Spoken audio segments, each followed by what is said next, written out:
Last time on Animaesus and Tarasks, we met a new face, talked about old friendships, and then the city kind of blew up in chaos. Um, there was some hiking done, some discussions with Althea about her past, strike, spending time with Donovan and Rogar, roughhousing, Leandra reminiscing about home with Birdman, Sadar spending his evening with Hal, looking at the stars, just enjoying kind of the chaos around him of the family, and Solus looking at the phases of the moon. I gotta alter the timeline. And seeing the blood moon shine above. Birdman then starts to leave at that point and is stopped by the group. Leandra tries to join him, and the next morning, Solus teleports him to his apartment where he meets three Lupin. Two he knows, one he doesn't. Investigating just kind of the goings on of the 12th house and those associated with it. Uh, Obviously at some sort of dead end with how the other houses are reacting. Birdman reveals himself to the Lupin. They kind of discuss what happens. He's very forthright about it. And they pair Nova's character Killian with Birdman to kind of keep tabs on him. Meanwhile, Mel and Sech eventually meet up to discuss how they're going to establish the new 12th house. And Sech is able to recommend a few contacts to begin that kind of thing. Uh, However, early in the morning, when this is all going on, well, some of it after the next morning, but the next morning, basically, people hear the alarm ring from the center of the city as a group of, not really sure who it is by this point, are attacking the 12th and 5th house bindings. And Garulvd kind of at this time goes to the 11th house while they're trying to deal with this and asks Orcafor about his artifact, and then there's a general stalemate between Orcafor and him, but Orcafor agrees, and then Garulvd kind of just takes a back seat. Farrum, like Superman, just goes out and starts to fly over the city. He contacts Mel, informing her of what's going on, basically, and also pledging an allegiance, basically, to her. Um, Orgafor sends two other wizards and Thelis, if he is able to join, to back up Farrum. And I was gonna ask, we'll figure out what's going on with Birdman when Brandon gets here. I don't remember if he said he wasn't gonna be here, but he may be. I don't know. It's been a week. Nonetheless, we pick up. You guys are on the city map. Let me go there. You guys pick up basically where I've placed you on the map is where your characters are. For the brief moment here while the alarms are going off and people are reacting and moving through is at the pace they choose to, I guess. There would be kind of simultaneous kind of things happening during this as Farum's flying up above. Mel and such preparing to leave with the Knolls disguised as these Pumthera Panther people, this family. and Garulvd is kind of sitting against a wall, somewhere in the 11th house, if I remember correctly, or made his way back to the 5th house. Um, while the first thing I want to address is Mel and Sech, with where Mel's lair is located. You of course can run there and move there, but it will take you a decent amount of time. Mel wanted to be pretty enough away from the city so it was hard to find. So I think we said something like an hour, half hour away from the city. So um there's that kind of complication of like you getting there in time. Um I which have definitely teleport. That could be a thing we can use. that would probably be your best bet by this point if you wanted to be actually be in the encounter. Otherwise that'd be a lot of you guys are running. So to assist with those things, and Mel has been here, her blood is still at this place, so uh that definitely can be part of the teleport conduit thing. Mm. To allow for that to have, its success sort of things, but other than just Sech has been here too. He's been at this, but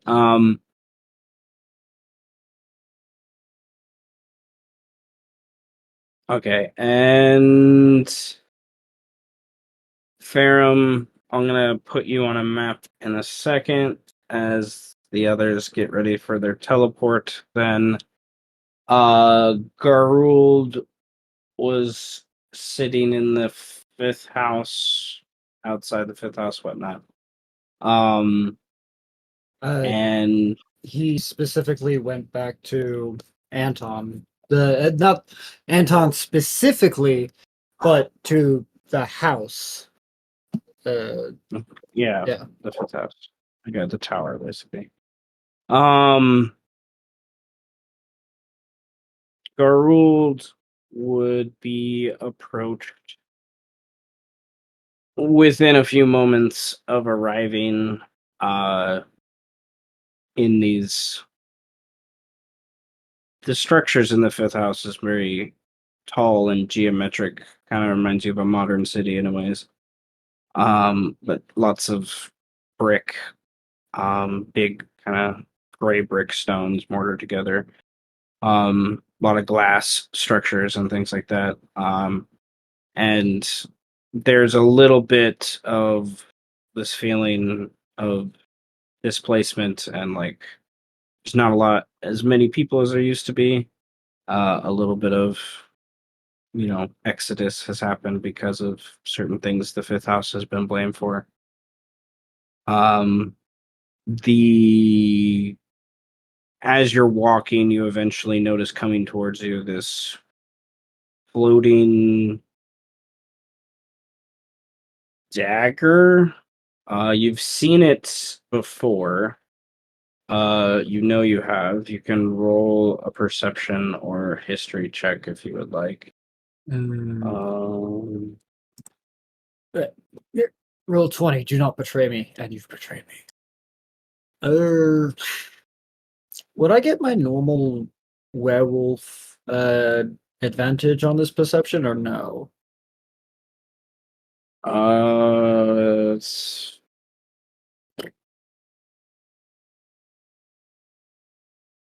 I don't know. Because I just get advantage on sight and smell based perceptions normally. Oh, So yeah, that's fine then. okay. Ha! All right, it's floating like 8 feet off the ground, hovering with the blade down. Like every few feet, it like hovers a few inches down, almost like it's like taking big steps in a way. And once it gets close enough, you can see eyes on it, on the pommel, and there's a where the hilt is. There's a little bit of a curt smile, these like pursed lips almost. You know this to be Anton's homunculus, named Ufibri, is its name. Some weird gnomish term, you know. And Ufibri is beelining it towards you, passing the few people that are in the streets as you make your way to the house. And in common, there is this little high-pitched voice that comes up to you and says, "What are you doing? You should be making your way. You do not belong here." Oh, yes, Ufiri. Remind me why I should care what you have to say. I am the voice of the Lord, and Anton is worried about certain things that are occurring. He has told me he told you. Did he not tell you? He told you. Anton tells me a lot of things. Refresh my memory. He didn't tell you. God damn it, he told me he told you.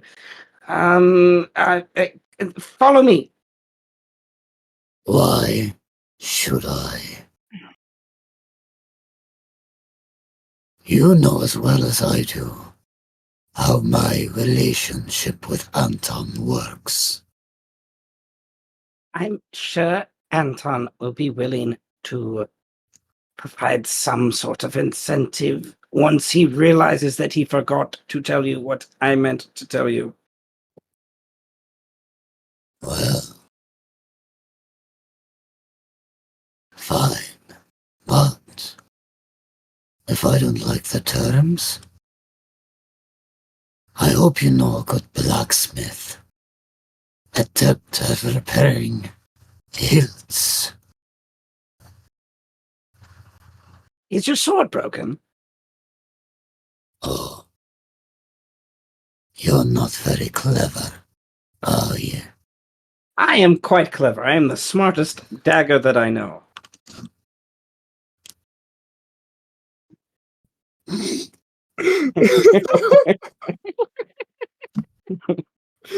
Oh fuck. Oh Seth god. getting inspiration.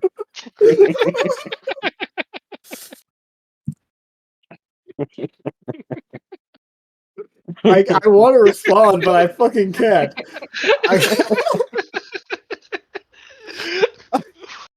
I guess Garulvd, he just fucking rolls his eyes and just motions for the fucking dagger to lead the way. Like it's just, oh god, I can't process anything.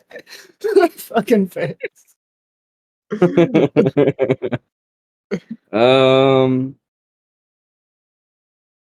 Ufibri is not too fast of a flyer.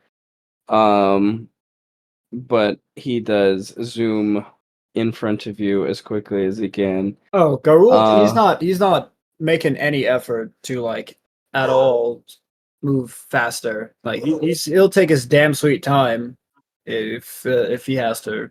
He doesn't care. Okay, seeing that happen, Ufibri, after a few moments, will give up on his frustration and just kind of walk with you, basically. And as that happens, he explains that there was a alarm that happened at the binds. We got the notification in the Lord's chamber yesterday. Anton felt a quake in the divine connections of the binder lords. He doesn't know what's going on. He sent one of his confidants, a dragonborn named Clom, to investigate yesterday, and then the alarm's going off today. So he meant to get in contact with you to send you to investigate as well, to kind of be Clom's backup, but that obviously didn't happen. And the general impression you get is because Ufibri just didn't tell you. He like forgot to do it or whatever. It wasn't really Anton's fault. So with everything that's kind of happened in the last couple of days, that's basically where he's taking you now. It is to go reinforce Clom at the whatever's going on with this. He's definitely extremely loyal to the fifth house and is impatient to your ambivalence to it. But will ensure you get some sort of payment for this. Ufibri will join you nonetheless, and his little homunculus self. Oh, great. A flying toothpick is gonna join me. Yes. So that will take you a couple minutes. So I have to go. I kind of want. I think this would be funny as fuck. I want Garulvd to like, at some point, are there any like I know the alarms went off, so people are freaking out, but like in the Beast Crown, is there like any food stall vendor that's just still operating? Roll a D100. Yeah, we'll say there's a couple that are still defiantly like,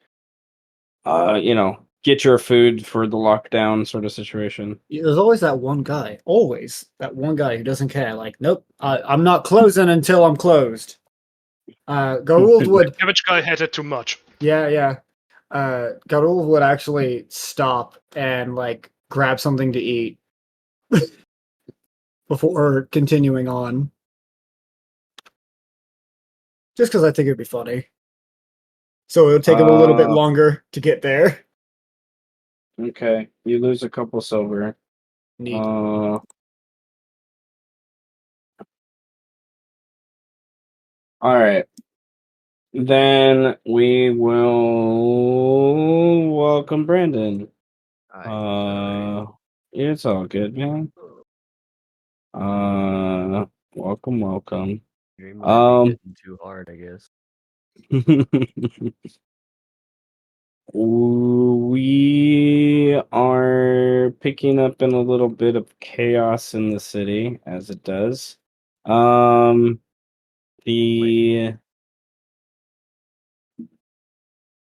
It's been a couple days since you arrived at the city and have been investigating what's kind of happened with Mel, trying to connect the dots.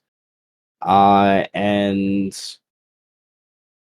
have basically learned the gist of sort of what's happened with her attacking the 12th house and the different alliances she has with the 9th house and the 11th house and the 10th house and things like that. But somewhere early 2 days later, as this investigation continues with you and Killian, early in the morning, there's an alarm that goes off. That's the only reason this alarm ever goes off. Like this particular group of horns that come from the central city is like the Tarask. Waking up, everyone reacts as they would. Realize the Tarask isn't exactly waking up, but there's like a skirmish going on in the central keep between a couple groups. It's obvious there are people trying to take territory, like take control of where the binds themselves are. Most of it seems focused where the 5th house and 12th house binds are, to the actual chain things that hold down the Tarask. So the groups have reacted in kind through magical teleports and flight and just being a chill dwarf. Birdman or Thelis. We sort of left off with Thelis kind of joining, but it wasn't quite clear to me.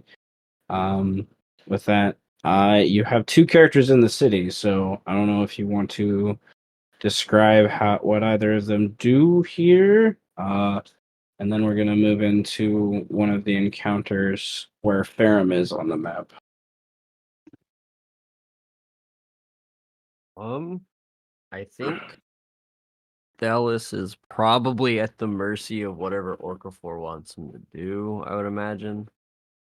So if we want to make him an NPC, we can. If you want to use him for evil deeds, you may do so, I think.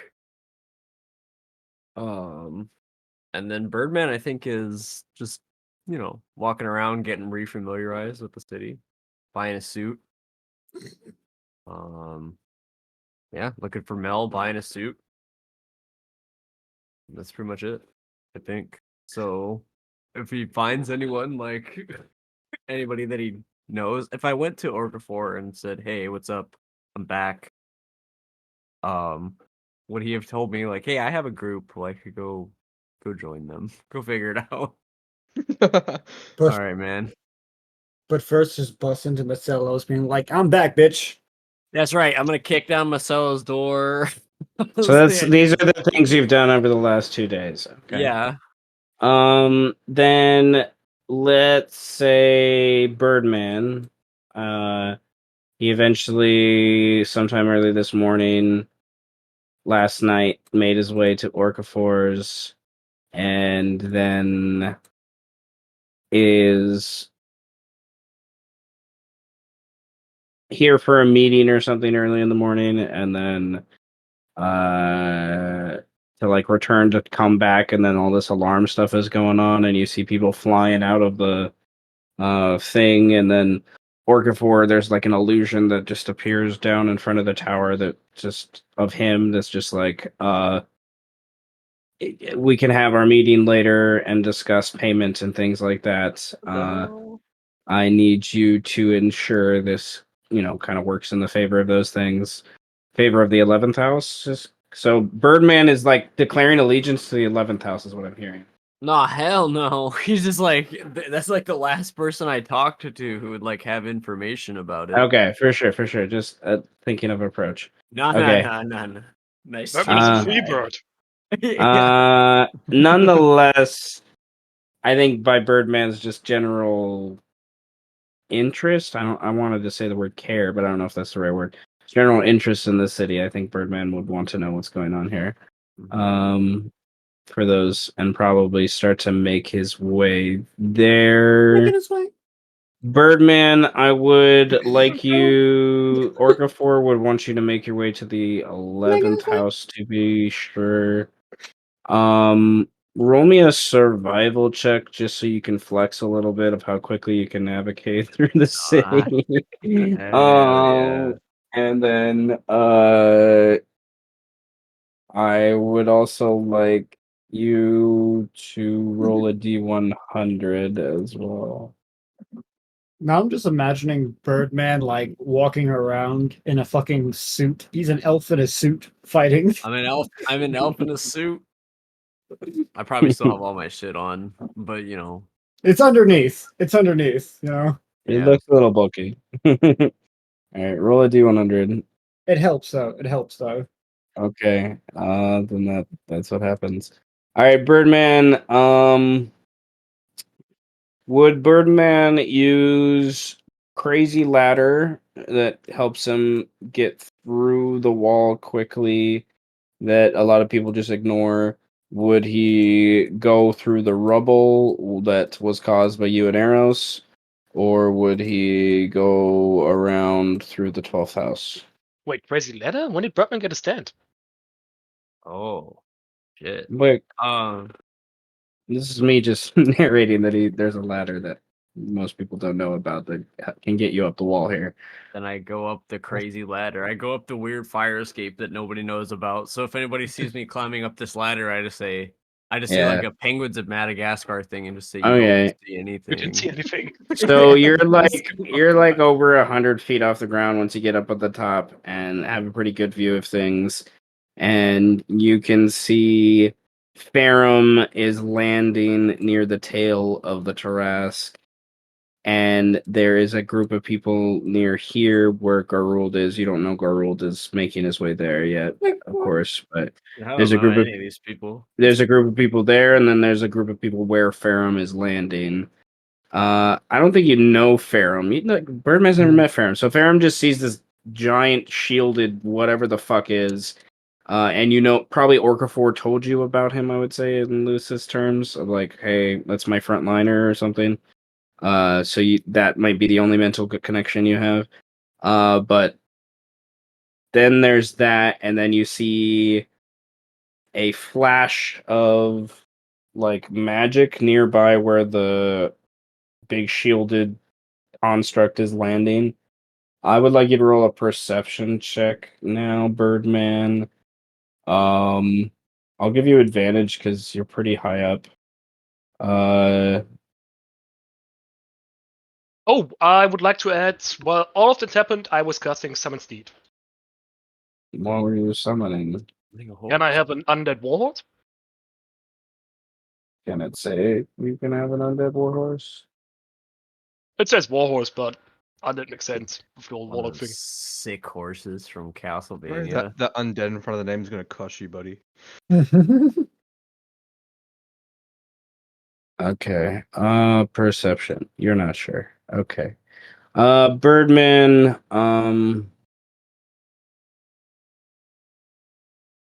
timing of things.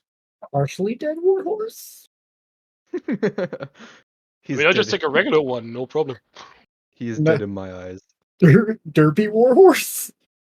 Look Okay. at my horse is amazing. So Birdman slides down some pipes and starts to make his way towards the central part of the keep, where the 11th house is congregating, it seems. And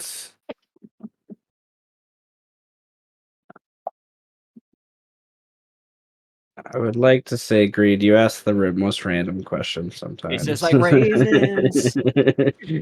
My brain was just Took like, on its mane, it turns into a plane, and then it turns back again when you took on its winky. what is the CR of this thing? What is the CR of this horse? thing? Fuck. Okay. Let me see if I have CR 2 million. Let me see if I have a token. Oh, warhorse skeleton is the name of it, actually. Yeah. This- This horse could destroy an entire galaxy. However, it's too dumb to do so. Plus, Farrum can raise that, so it wouldn't be too far-fetched to say it can reanimate a pile of bones like a horse. I do not have a skeleton horse token, unfortunately.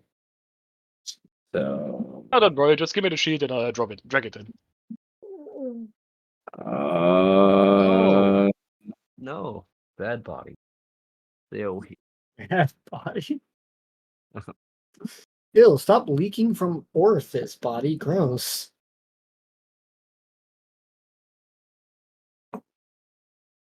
Is that blood pouring out of my pores? Ugh, stop it. Don't do that. That's bad. Okay. Sech and Mel, where would you teleport to exactly? I can It's a teleport. good question. Yeah, I've got no idea.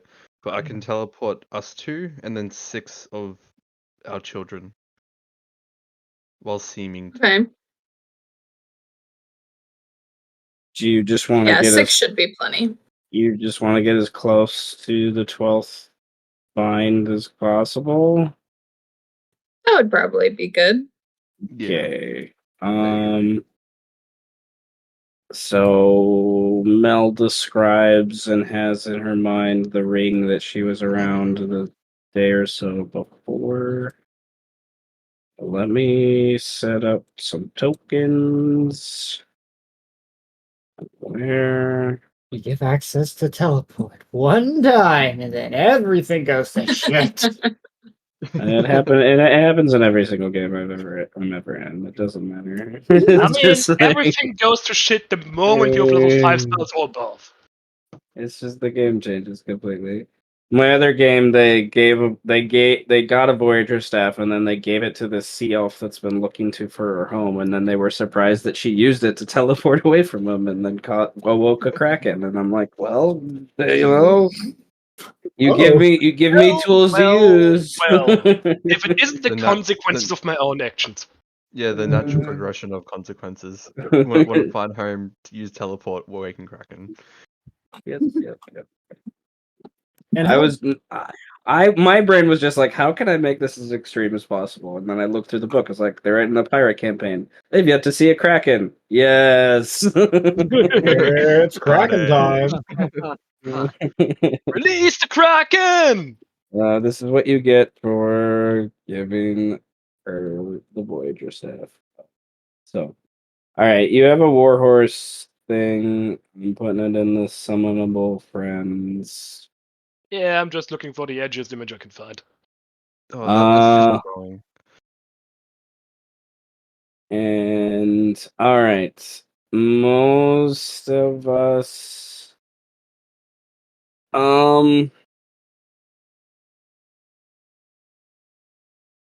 in interest of like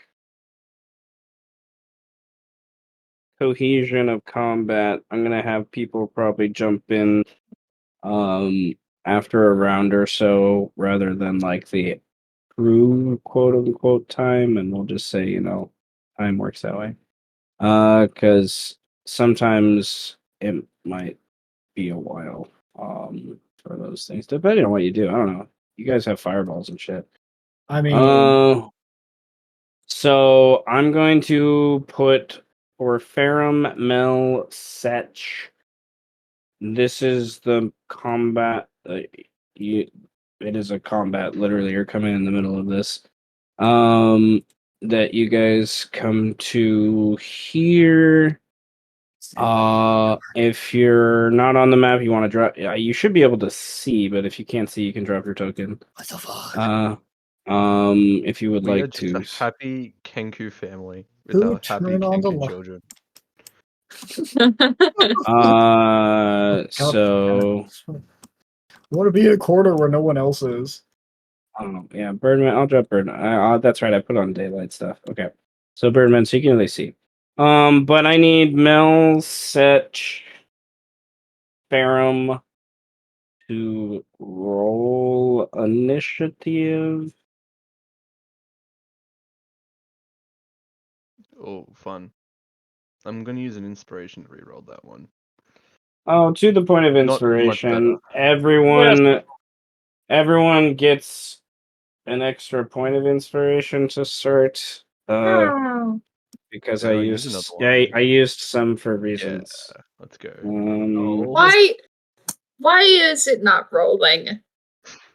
I don't know. Did you break your roll 20? I clicked the button so many Farrum, times. you're in the top left. Oh. Oh God! How many times did you click the button? Yeah, how many times did you click it? Is this gonna be like roll? I have 72. How did you roll 72 times? 72 dice rolls? What the absolute fuck? Are they Do you wanna coming roll through for me? yet? No. What's your initiative? It's plus 9.2. Oh, just give it a minute. I'm sure it'll. No. No.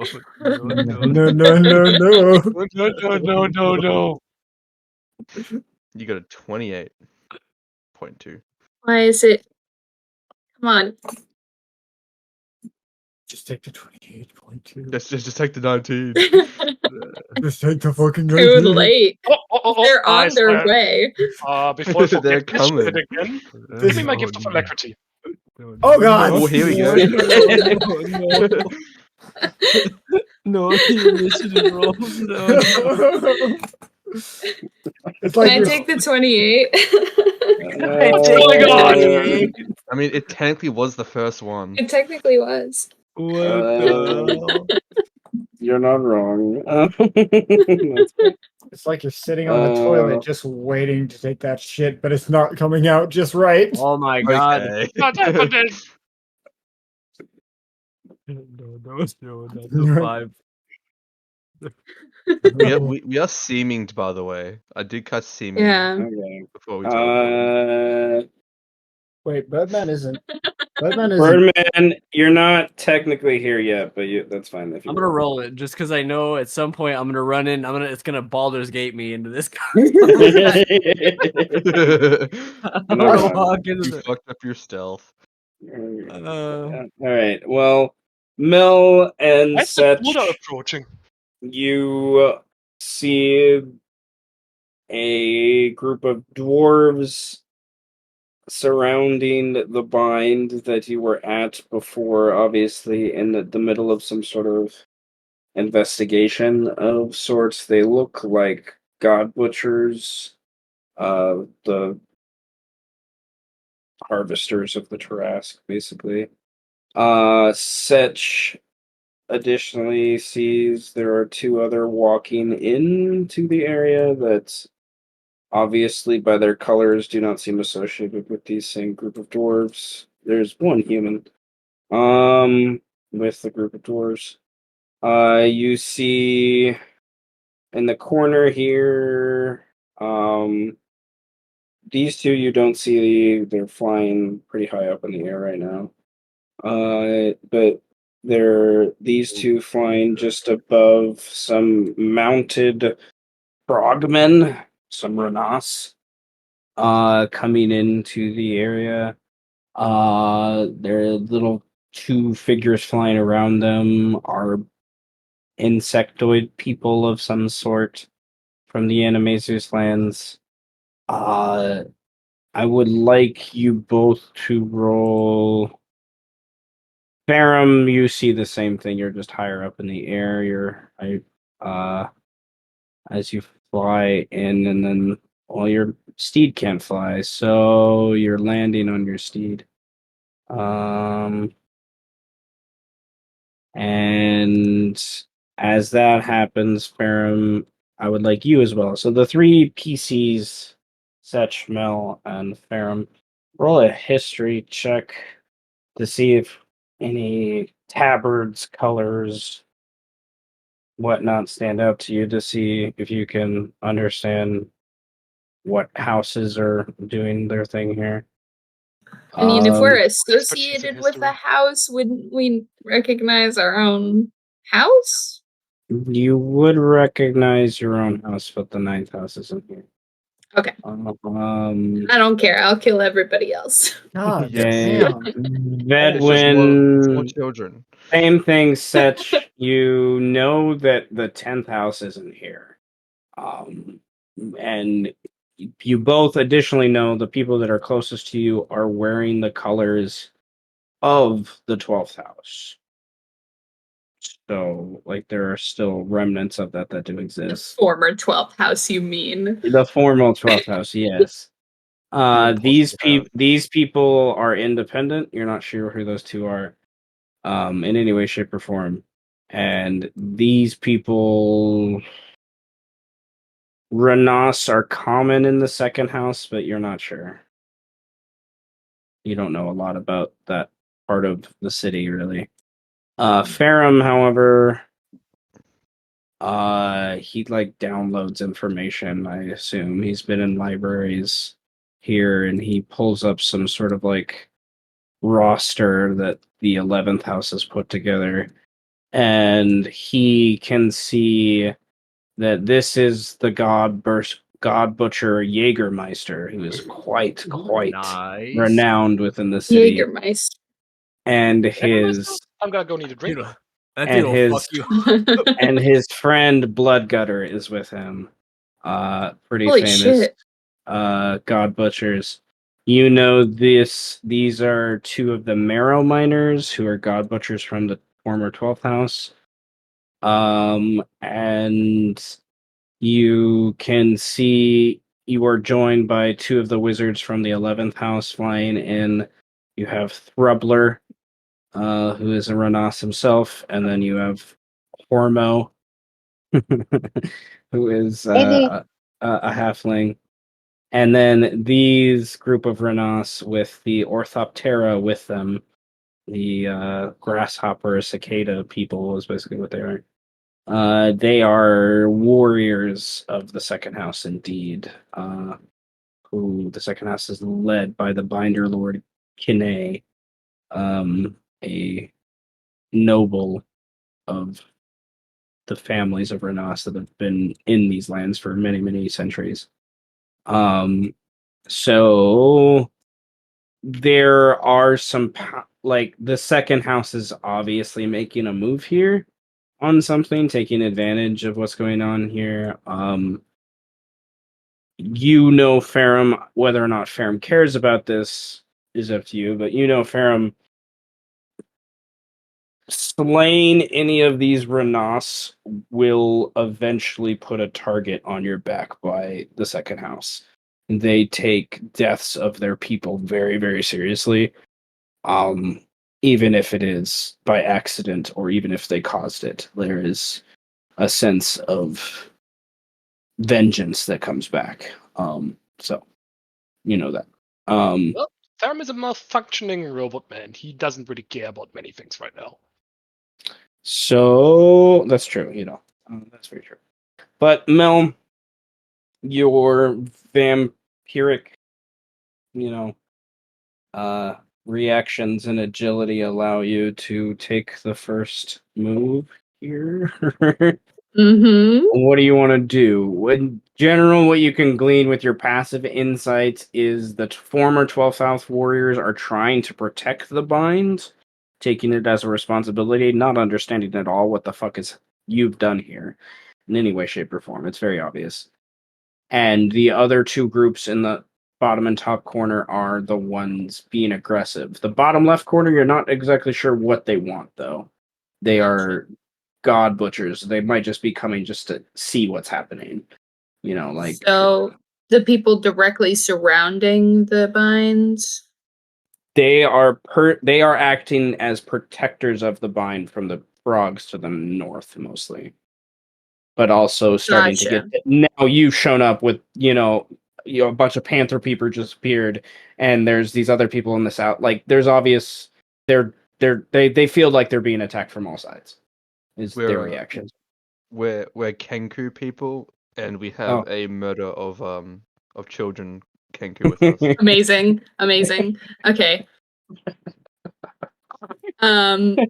Everyone getting it. Robin's gonna see this like, what the fuck?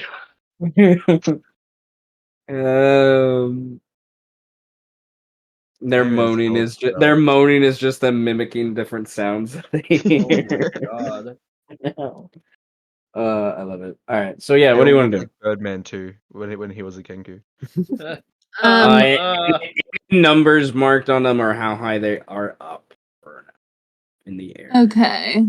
So understood. The two small people are pretty far high up in the air by this point compared to the frogs, and all the frogmen are on bigger frogs as like mounts. Gotcha. Okay.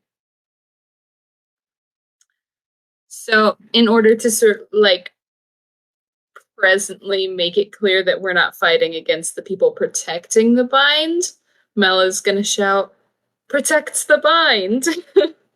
So hopefully they won't attack us.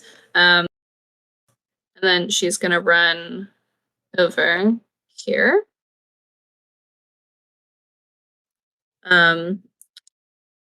30 feet of that movement being like a bonus action vampire poof teleport. Poof. Then I'm going to attack this froggy. Goodbye, froggy. The frog man or his mount? I'll attack the man first, and if he doesn't die, then I'll attack his mount. Okay. I'm going to channel Divinity Touch of Death. That. I'm also going to spend a Fury point to add an additional D6. All right. Oh my god. What the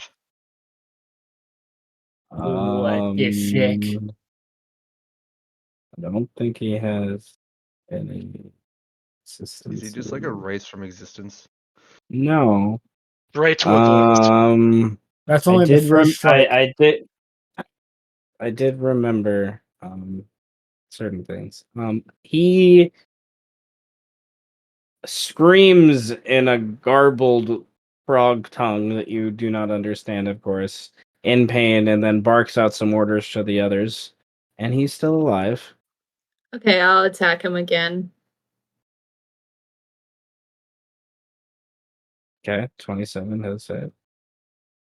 Of course. So what? 26.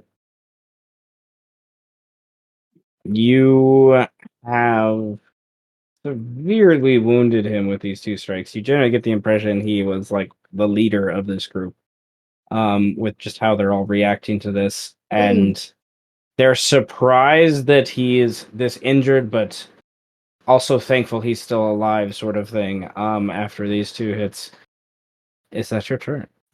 That is my turn. Okay. They are on a different map. This guy, seeing that, is going to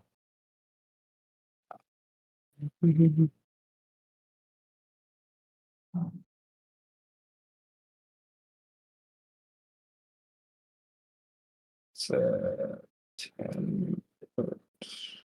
Yeah, he could heal you because they're up in the air.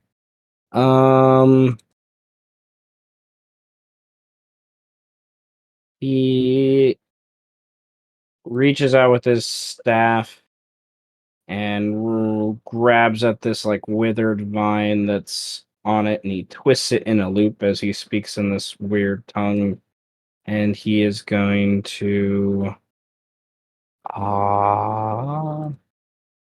Mel. Oh, I whispered myself. Mel, I need a Constitution save. I don't even know what I'm con saving for. I whispered, so there So you sad. There you go. All right. 19. Well, you take half damage. Is it necrotic?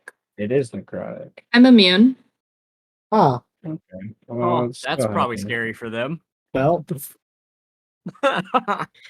Nonetheless, it doesn't mean he can't do the thing. So the guy you injured rolls hit dice and gets back some HP with that. it's a poor man's circle of death. Basically. Fetch. Mel has disappeared and then just reappeared, 100 feet away, terrorizing some frogmen. Does Mel want to? Did you roll for your nulls separately, or did you want to do something with them now, Mel? Should I maybe roll an initiative just for the nulls? Roll for the nulls, yeah. Roll for the nulls. Yes. We'll see how long it takes. I'll only click it once. Roll the nulls. While we wait, Sech, what do you do? So like, Seth will start speaking like an incantation, and a small little black hole will like appear on the ground, like around here. And then 2 massive claws like come out, and then tear the hole apart, making it bigger. And I'll summon an illusionary dragon. Amazing. Wonderful. And it's a huge dragon too.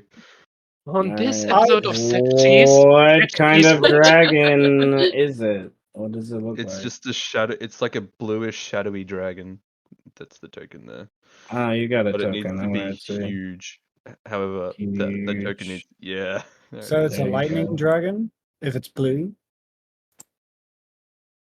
Yeah, No, it's well, just a there's shadowy other. blue. Shadow No, dragon. You can have a shadow dragon. you There's a choose a damage type that it does for a breath attack. That's when it uses its breath weapon. Yeah.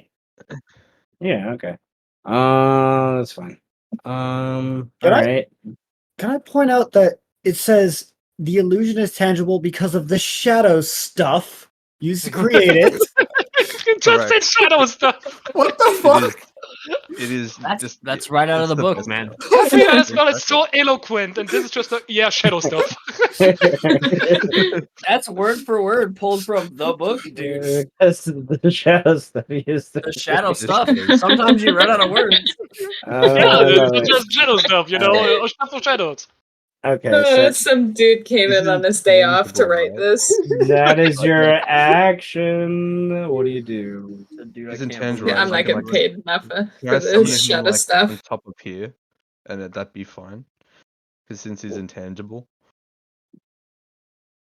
because intangible means like you can, yeah. And then I'll choose. Oh yeah, I'll choose his damage type to be necrotic damage, Hell yeah. and then he's just gonna fucking breathe a cone of necrotic bullshit, just fucking all over here. Without getting Mel. Well, actually, It doesn't matter if you hit Yeah, me. yeah, fuck yeah. It doesn't even matter if it Get gets me. Mel. Fuck yeah, It'll yeah, I'm gonna scare hit them. I'm gonna try and hit fucking everybody in a cone if I can. 60-foot cone. Okay. This is literally the opening cutscene of World of Warcraft Wrath of the Lich King. Right now. Or like the moment. fucking no, or like a Cataclysm. Yeah, this is literally No. No, it's Wrath of the Lich King because okay. Mel's walking up and like doing stuff, and yeah, she's very probably true. monologuing. Oh, Okay, you know she's monologuing. Come Yeah. on. Those guys are out of it. All right, Genius. roll damage, sir. Formation of my new house. As I roll the. That is Oh, my son. I know you will exercise great power.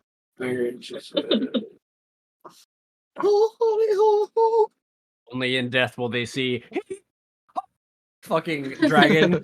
It makes perfect sense too, because then when Mel screams, her fucking Null scream as well when the dragon like flies down. Mm-hmm. Fuck yeah. That's such a good trailer. I love that trailer. There must always be a Lich King. There must always be a bitch queen. Oh yeah, what happens to Mel? All of Mel's Nulls if she dies? They just go rampant.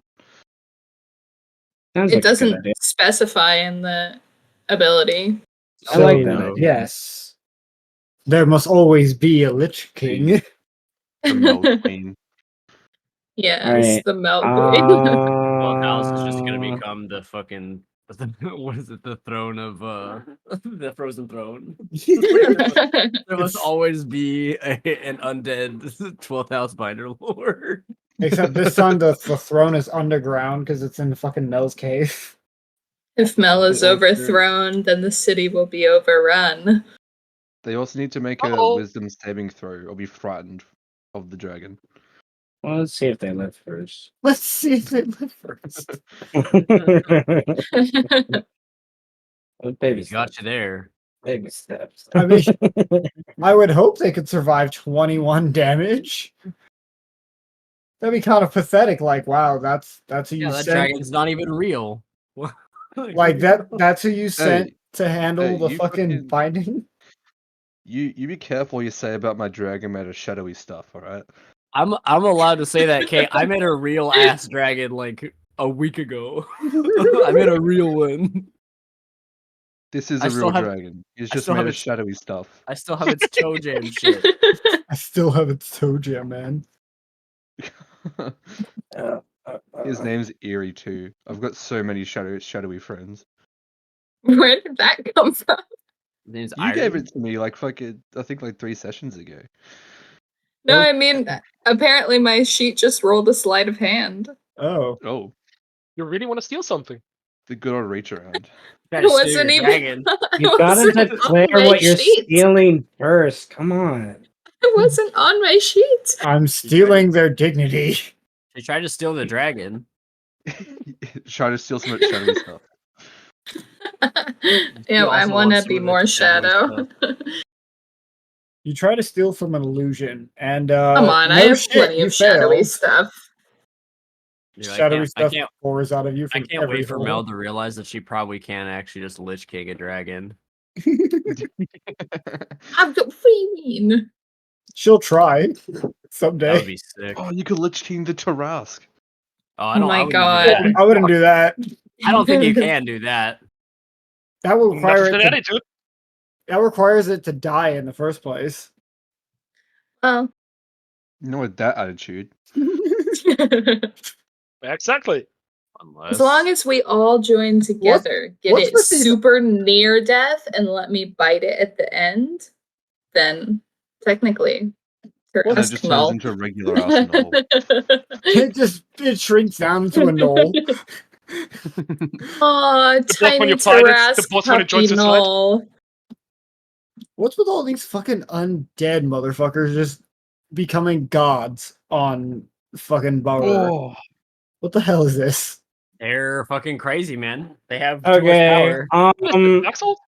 Your breath attack takes out like half of them as their brains just melt from the fear, basically. And then the other 3, they gotta roll a wisdom save. wait, does Mel see the dragon, or did only they see the dragon? Everyone should see the dragon. Any of your enemies that can see it. Is Mel your enemy?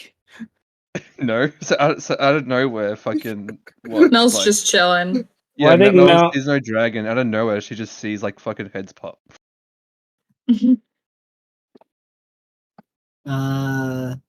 Okay, no, she can see it, just enemies are the wisdom savers. Okay. Yeah, I can see it. It's my button. If anything, Mel just feels like she got a little bit of a light shower. Oh yeah, that's Okay. Yeah. that's nice. Ooh, That's a necrotic damage. My favorite. I apparently What we need call to skincare. close some sheets now. Casually just call it disintegrate spell skincare. Meanwhile, Alright, they For all me. are in a language you don't understand.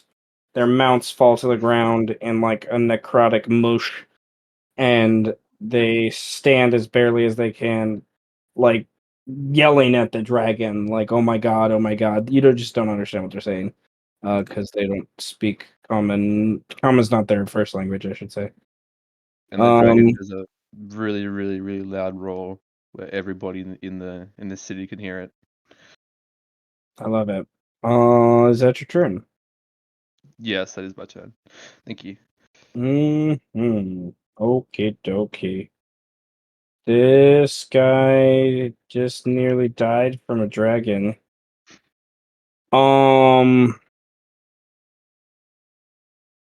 He's going to bonus action heal himself a little bit. And then he's going to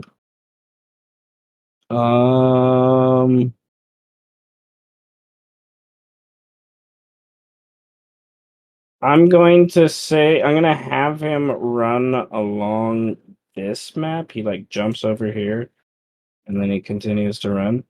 But he's actually running off map. Like he's like scared. fuck this shit. He jumps like 30 feet in one jump though. And then I think that guy's on a different map. Where's that guy? Farrum. You landed on your skeletal steed, and all of a sudden, a dragon's here, but Mel is next to it. And then you're eventually able to peer through and see Sech. I can't remember if Farrum has met Sech, but Well, I'm also a Kenku. you see Kenku's killing shit. The Kinkers. It's actually, you should refer to us as a murder of shit. A murder of murderous shit. Exactly. So, what does Farrum want to do? Well, Farrum will survey the battlefield, kind of trying to decide who is friend, who is foe. As he is trying to determine who to attack, who not to attack, his head kind of begins to smoke. And so does the rest of him as he enters his form of dread. Unable to decide, his conquest protocols take over and he simply attacks the nearest person. Conquest This guy. protocol. Yes. Oh god. Engaging overdrive. This dwarf is not prepared. I give you advantage on your first strike. You are not prepared. Bad. Let's see, do I have all my modifiers up? I do. Good. He is hit his this guy. scars. Oh my Medium god, threat. he is not prepared. He doesn't have a lot of HP, just so you know. So you don't probably need to invest a lot into this. Yeah, that you chop him in half in a searing glory of fire, and he is done. I'm going to the next one and repeat. Dear gods. But if he's not dead, he's probably terrified. 25 hits, he's not able to get his shield up in time, and 9 plus 2 plus 5, yes. This one you decapitate instead of chop him straight in half. And then I write down the next. I can't attack anymore, but I'm here. Okay. Alright. That guy's on a different map. Thus, there you go. Alright. Damn, I'm starting to feel like level 7 strike could handle these fuckers. Yeah, level 7 strike can handle a lot, actually.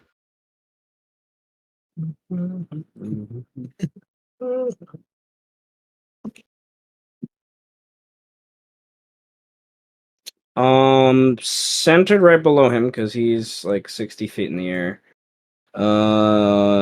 He is going to. I don't know what's going on. Kill Oh. everything. Pretty much. Oh gods. Low damage. But centered like right below him. So let's do the actual circle. Center. Linger. 20 foot. Bam. So yeah. Farrum and everyone else down there needs to roll. Good old deck save. Oh, measurements. Who is casting this? The wizard flying in the air. Am I Okay. within 60 feet of him or nah? Or is he Nah, too he's high 80 up? feet up. He's 80 feet up, so. Yeah. Rip. My greatest enemy. Range. A squared plus C squared equals B squared. Not Let's the see. hypotenuse. Well, that would be 160 plus 640, which would get you 700, 800, and 1. Nah, No, it's 800. D&D diagonals. It's just 80. No. There's something here. There's something to this here.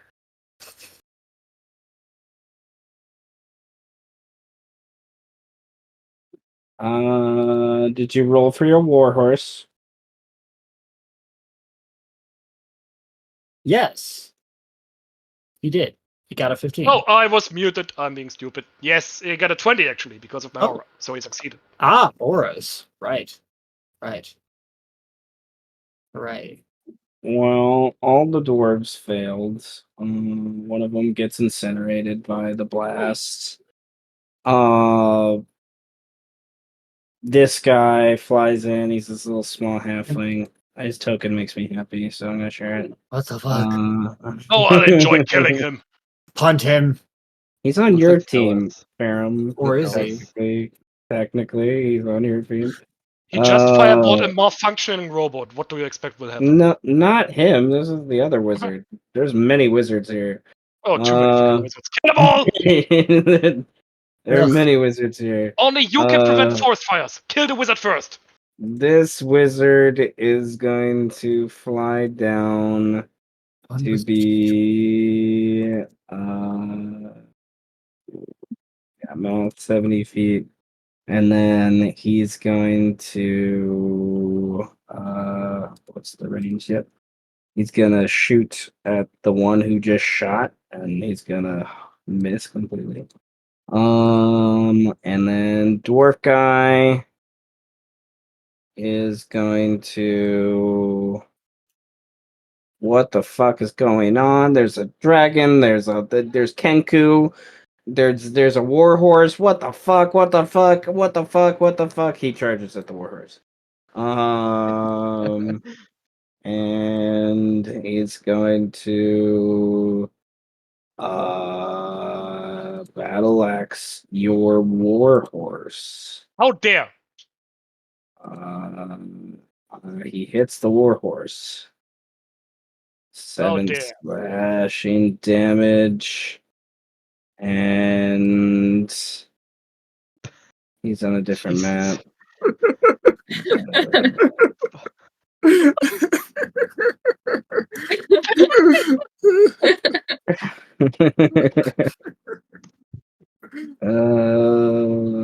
That's Okay, I need to convince God to get me find Fantasy without magical secret somehow. Alright, this guy is gonna fly and he'll come down a little bit, not too much. Yeah, I'll come down to there. And then he's going to Oh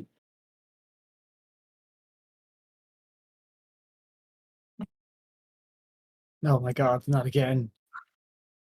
he throws a fireball down on the dwarves.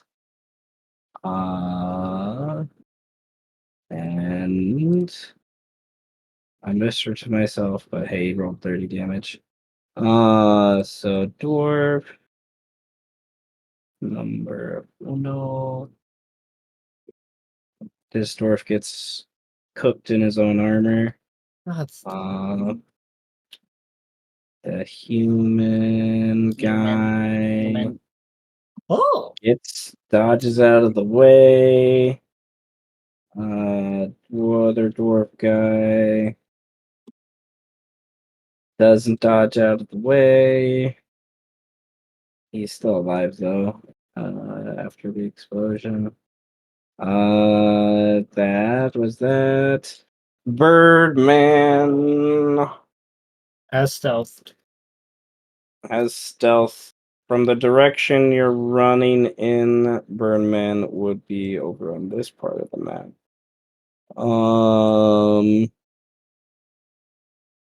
Nonetheless, Birdman, we can say you're off map, but you are in range for a longbow for what's going on. If you're not, I think AFK. I think he's still BRB. Okay. Then we will come back to him. Unless he hops in the next few moments.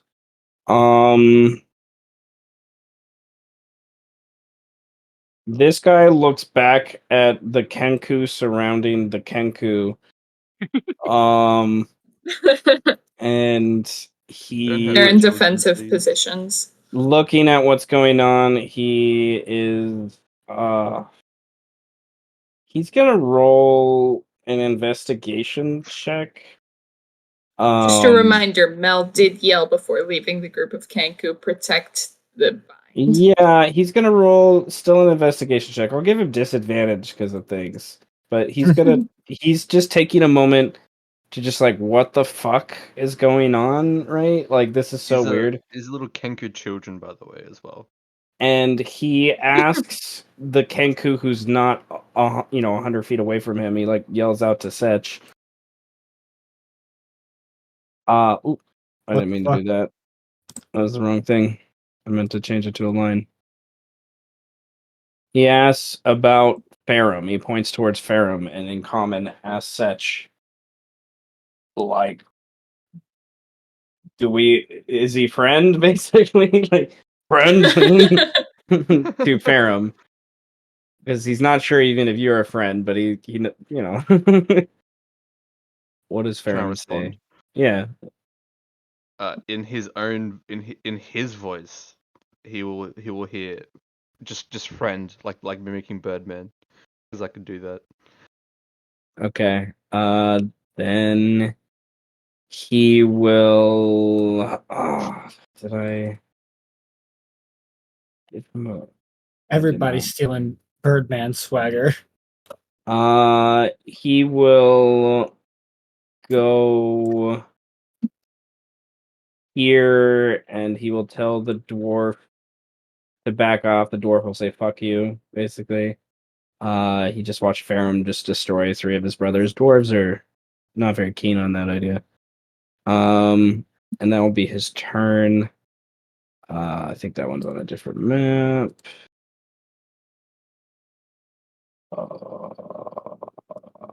All right. This one is like right above the dragon, right? As this happens, and sees Mel just ripping through, them dying, all these other things.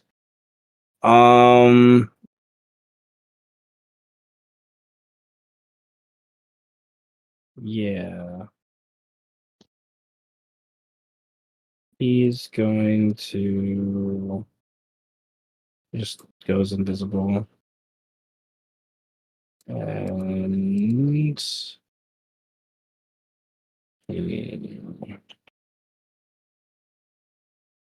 fly over there.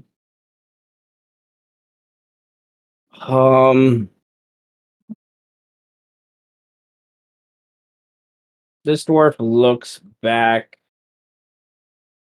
at the Kenku horde and then decides to go over here. And is going to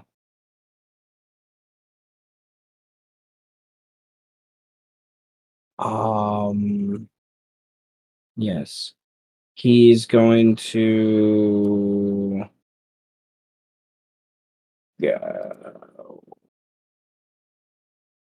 he wants to get this guy down to his level, so he's going to attack the warhorse. And that takes an extra 10 points of damage because he uses this. He took a lot of damage from that hit the last round. So that 18 damage to the warhorse. Oh no. Then he, as you come down to the ground, he moves up to you and he's going to take it in 2 hands. I'm gonna spend an inspiration point and give it to Lost. I'm prone. You don't need to use inspiration. I fell off the horse. Well, there you go. Apparently you didn't. Because he still rolled horribly. This guy is scared of a dragon. Do I still get that inspiration or no? Yeah, sure. Yay! So disadvantage.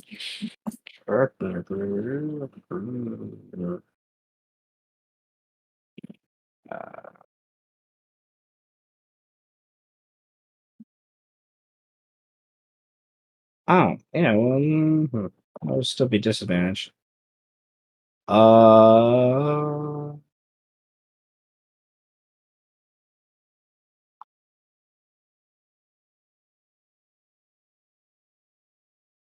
Mel is too wily for his tongue and spear.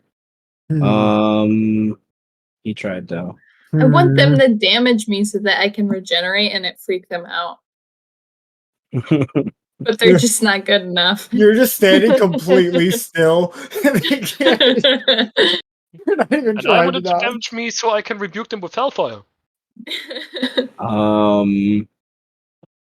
These 3 dwarves Right. run forward. Guys, come on. Just land something. Hit me, for fuck's sake.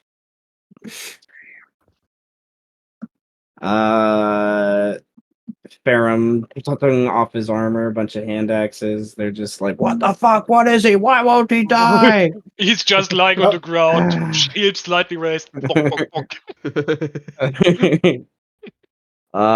The gnolls Herman's completely now unbothered. Kenku moan each other and echo whatever Sech just said. Friend. Oh yeah. friend. What do the gnolls do?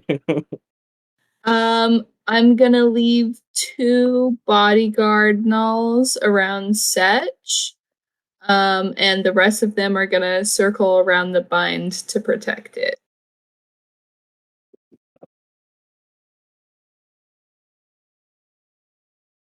Okay, everyone, take a chain, stand by a chain. There, no, don't pick your toenails out. Stop, What put your is toenails this? back. What is that? Is this meant to be the Tarask, or is this meant to be like a foot, or what's this? It's the tail.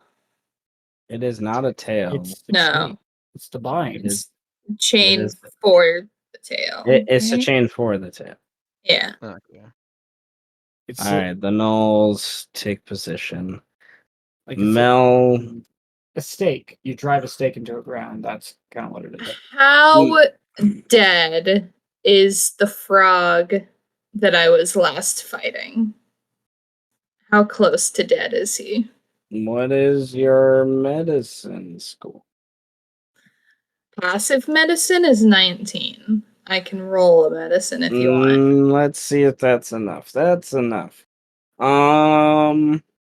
He can maybe take one more hit. Okay. Well, I can bite twice. I'm gonna bonus action cast Spirit Shroud. Yeah. Here, oh my god, can I speak? Spirit Shroud. Okay. And then I'm gonna bite Mr. Froggy Boy. Spirit Shroud C. What about Spirit Shroud A and B? I put little codes in the like innate casting section for which class my spells come from so that I can keep track. Okay, 14 will miss. He Oh no. steps away. I will can I use an inspiration? Sure. Okay. Oh my god. Bruh. Oh. That's so upsetting. Don't Okay. for a moment. I'll give you an inspiration to re-roll that one. Thank you. This is also some Baldur's Gate shit. The fuck? There we go. Yeah! It's Baldur's Gate shit now. I came up with it first. True. 25, yes, it's. So he steps away one side, steps away the other side, then you trip him and pull him forward by his scruff of his little leathers around his neck. And Can you imagine how terrifying a Kenku biting someone would look? it's more like probably piercing into his neck, if anything. The beak just goes around his head. All right, it's an illusion. Yeah.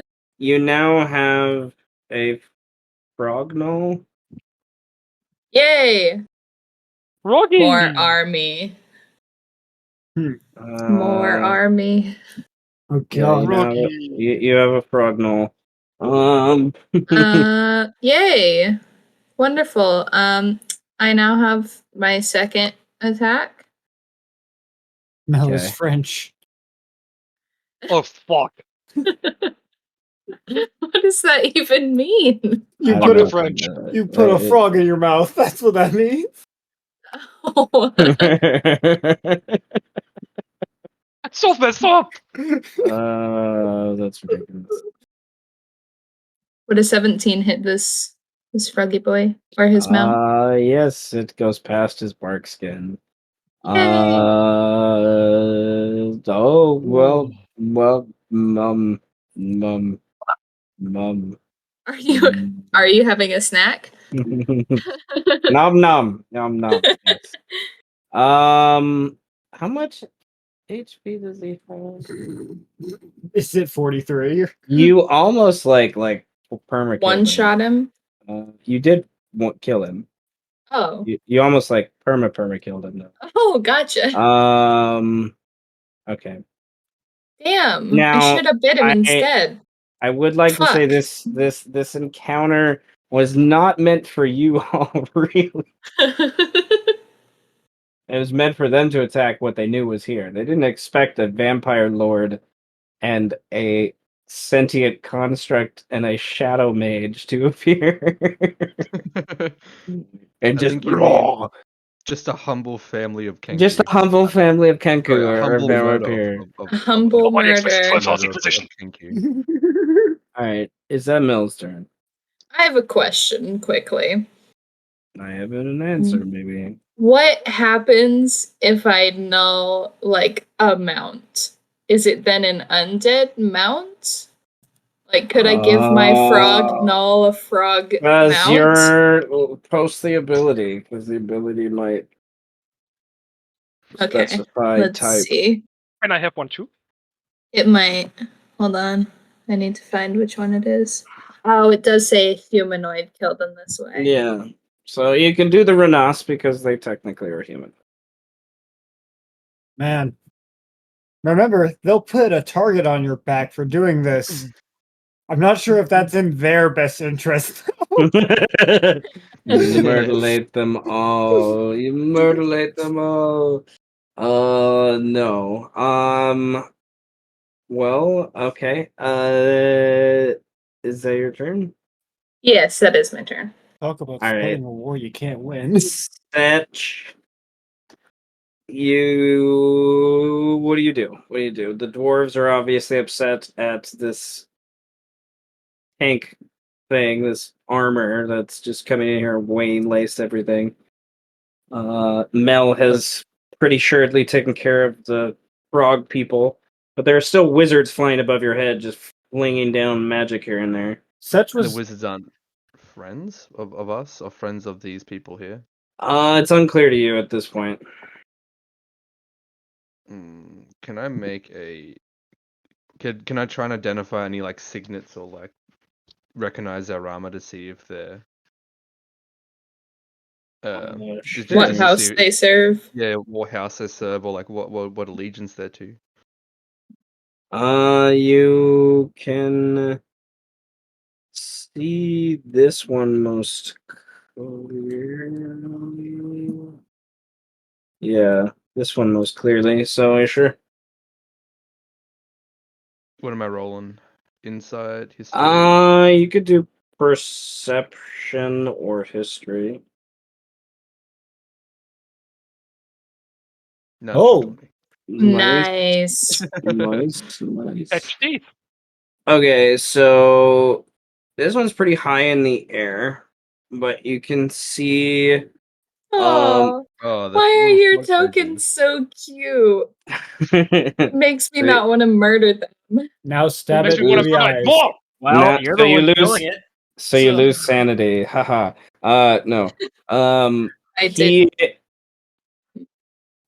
He's in. It's unclear. He's obviously a person from the being a Renas, most likely the second house, but his wizard qualities make you think 11th house. He does have like a necklace maybe that makes you that's glinting above that makes you think of those. The 11th house wizards wear they don't wear colors. They usually wear jewelry of some sort to kind of associate them. This one, however,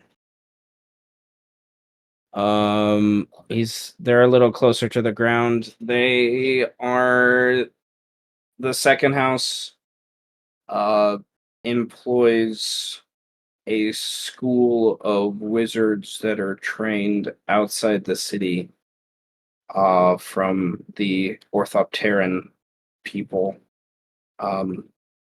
So you have a mixture of the second and 11th house, you see predominantly of the wizards flying above you. Right. And do they seem hostile towards these people here? Yes. Yeah, okay. Including this one, correct? This little bug boy. Yes. All right. So my dragon is going to like fucking just pounce up in the air. That's and start the bug flying. boy that flung out the fireball. He and the frogman are the two that have flung a fireball. My dragon's gonna jump up in the air and fly 60 feet diagonally towards this dude here. Okay. And then he's going to breathe fire. He's going to is he in range of 60 feet of this dragon? Of my dragon? Or is he just like out of range? Alright, I gotta move tokens because their labels are interfering. Yeah, you can arc it up. Sure. Yeah, he's gonna just fucking breathe necrotic damage on him.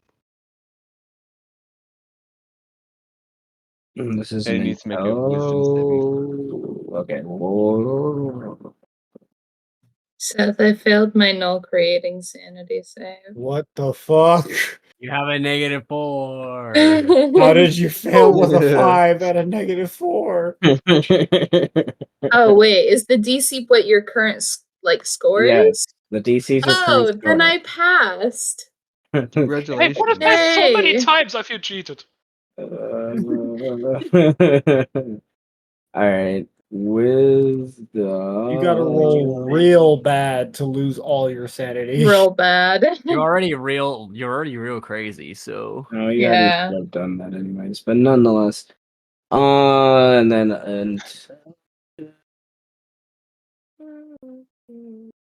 okay, so I just thought the DC was 10.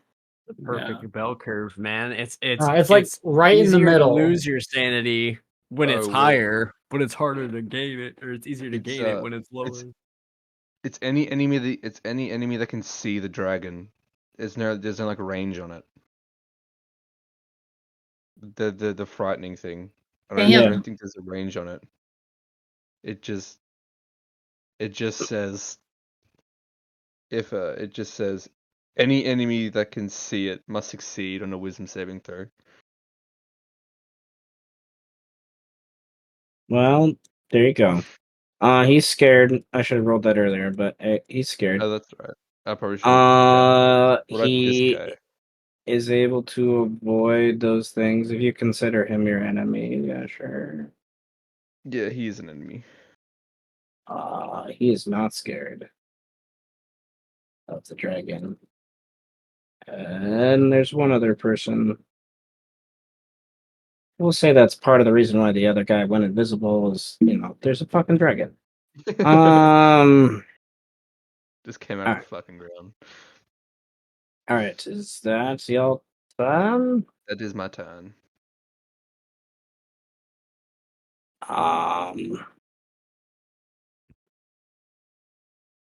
This guy runs.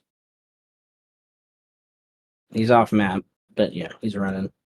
I'm keeping track just to see if he happens to escape and get away from the thing.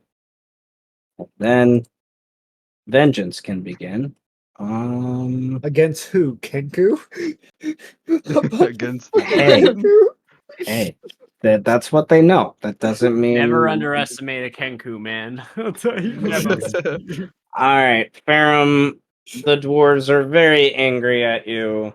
The one human is saying, "Hey, I think he's on our side," and then looks at what you did to the other 3 dwarfs, and he's not sure anymore. So, what do you do? Well, who is the asshole that firebolt me? There are a few mages around.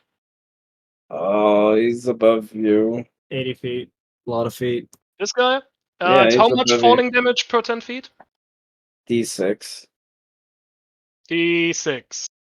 Alright, so I'm gonna fucking take that. I'm using Dimension Door. Fly up above this guy, let's say about 100 feet above him. Grapple him. I'm shield Atomic bashing elbow the full drop. force into this asshole. Okay, he is 2 sizes smaller than you, so I'm gonna give him a dex save. You should totally make that a grapple check so you can just pile drive him into the fucking ground. Do it. Unfortunately, Dimension Door is an action. Okay, And this is why what you get is your con score? 20. Okay. Alright. Roll your attack. I How don't roll an high- attack. I shield bash into him. It's fall damage. How high were you? About 100 feet above him. So that's 10d6? If you're 100 feet above him, that's 180. So that's 18d6, because he's already 80 feet. Yeah, 100 feet above him. Yeah. And then you're pushing I have- him to the ground. That's what he's saying. But do I push him to the ground, or do I just want him to just fly concentration? You're Fuck it, we're going all out. I'm rolling the 80d6. Yeah. Do it. Alright. 18d6. Alright. So he's giblets now, right? You've Farrum. you've stepped on a cockroach before, right? Yep. Right. Well, that's kind of what just happened here.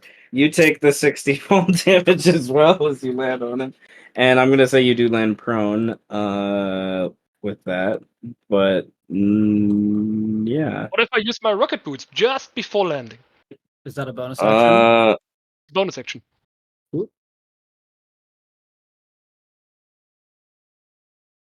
I would like a dex check. Alright. A save, or just acrobatics, Dex. or what do you want? Acrobatics. Acrobatics it is. Oh! All right, you needed a 20. Okay. You do. You get your boots under you in just an amount of time. After squashing, last second, like flinging him into the ground. Right into his ball space here. No, that's your turn.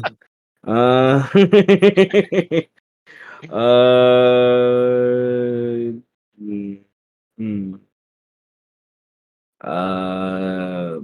This has changed a few things. In common, those of you that have a passive perception above 20 or above, if it's not 20 or above, you just hear the yelling. You don't know what they say. You hear this halfling yell something to this Ranas who's above him. And then the halfling is going to dash with his fly spell off of the map. Those of you that 20 or higher, he yells to the Renas, "I will inform Orcafor." Goes back towards the 11th house. Uh-oh. Uh-oh. That's not good. Oh no, you don't. And so he's 70 feet up in the air, and he's yeah, 100 feet off the map. And this dwarf, you just tried to fling giblets in his face, and you killed his friends. He yells at the other dwarves to kill this motherfucker, and he is going to try. He's probably not going to succeed, but he will try. He misses, so he's gonna try to shield bash you. Strength save, good sir. You probably can pass it no matter what, so it doesn't matter. But nonetheless, I want to fail that. this guy. It's not on the map. This guy is not on the map. I can get rid of those two by this point. This guy is.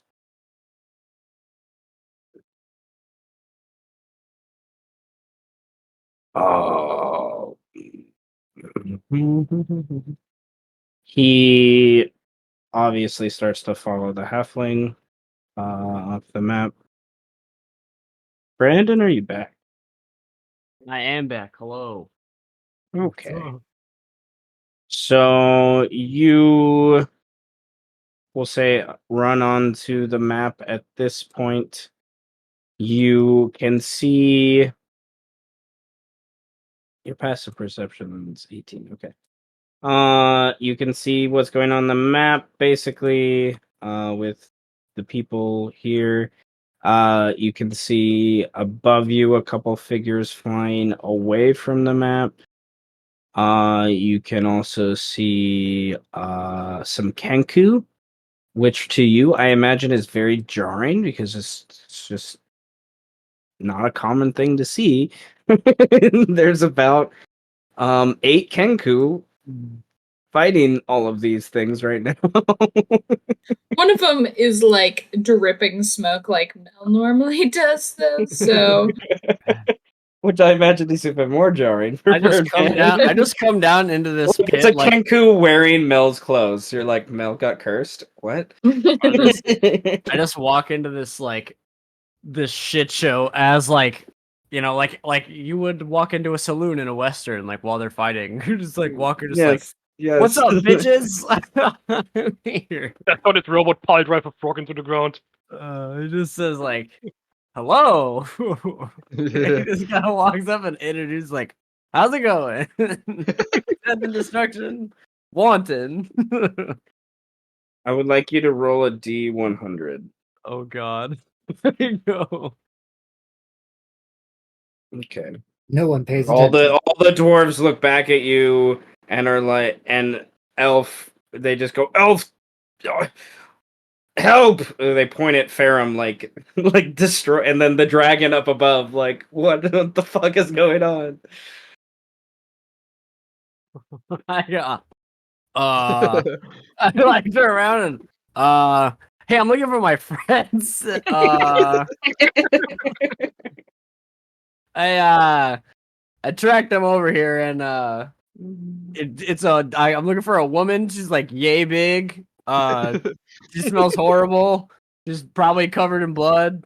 These two dwarves Mel's are like, horrible. Mel's Wow. here. I said she Mel. smells. I said she smells horrible. Nuts all over the shop. those two dwarves that don't have the one that has yellow dot is just standing there just like, what? And the other two are like on their knees in front of their dead friend who got chopped in half, just stop the demon, please. Oh. And I'm also looking for my one friend. He's got a ponytail that goes out to about. Any Information is appreciated. He probably has a dog. He might have a dog. I don't know. You see more Kenku swarming around the magic circle at this point. Yeah, I was also told to look for a robot. I'm gonna assume it's that robot. He's a demon, the dwarf says. The robot's a demon? Yes, kill him. Badass, dude. Oh, How many has his aura of dread up? He probably looks a little demonic with his flaming sword and black He like thing. walks over. He's like, cool. So you guys got this all handled. Then I'm gonna go talk to the robot. I'll see you guys later. Sorry about your dead friend. He kind of like walks away. One of them has like his arm in one hand, the other has his leg in the other hand. My condolences, for real, for real. Brandon, goodness. Yeah. I love Um, that, man. I'm back, baby. I miss him. Are we still combating? Yeah. Yes, there are dwarves that want to kill Farrum. Oh, okay. I'm just walking through like So- a wasteland of death. Just and pure fuckery. this guy is going to look at Farrum, see Elf the Birdman. There's a dragon. He's gonna disengage, and he just starts running this way. Fuck this shit, I'm out. I don't get paid enough for this shit. It's basically all he says, and then they're. I don't know what the fuck indifferent. just happened, but I don't really care. I'm gonna get the fuck up out of here. Fuck this shit out mountain. Jedi mount. Pack my things There's and leave. that. I'ma just pack my shit and leave. Fuck this Okay. shit. Jedi mount. This dwarf basically says, "If you won't do anything else, then I will." And he goes right. He's going Not too to bad. cling into Farrum's shield and just angrily just bawl almost at what's going on here. This guy rallies the troops and he's like, "Get him!" And they are going to run over here, and the three of them. All of these men die, aren't I? Yes. Yes, you are. It's gonna be Birdman in the corner, like, ooh. He literally Clang, clang, clang, clang, clang. he literally cut his in half. They I'm just standing are. there, not giving a fuck. Yeah, you guys do that. You guys fight that robot. I'll be standing right over here. The Knolls. What do the Knolls do? The Knolls are doing what they're told. They're just gonna shamble a little more in a better defensive position for the circle. This Knoll over in the corner is gonna start chilly shambling his way over to his spot in the circle. Did you say chili shambling? Yeah. Yep. Oh, You're the chill. shimmy. Yes, she did. he's doing Cha-cha real smooth. the chili. Yeah, the chili shamble is that what we're calling it? He's gonna slide to the left and slide to the right. Oh shit! He's gonna crisscross on these dwarfs, bro. Is he gonna reverse Everybody too? clap your hands. Oh man. Hands on your knees, hands on your knees. That's pretty good. All right, Mel. What do you do? Mel is gonna run up to Birdman. Oh, hey, what's up? I'm looking for my friend. Oh shit. Yeah, dumbass, it's me. We're just disguised as Kenku. Holy fuck! It falls back.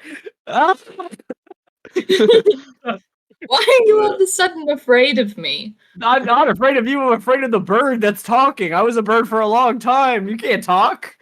What are you? I told you we're disguised. Why can't you talk? You're a This is disguise. bullshit. You're a disguise. He like sniffs the air. Blood. Mel? He looks over. I told you it's You're me. a Kenku that dummy. can talk. No, not a Kenku. I can talk, but I'm not a Kenku.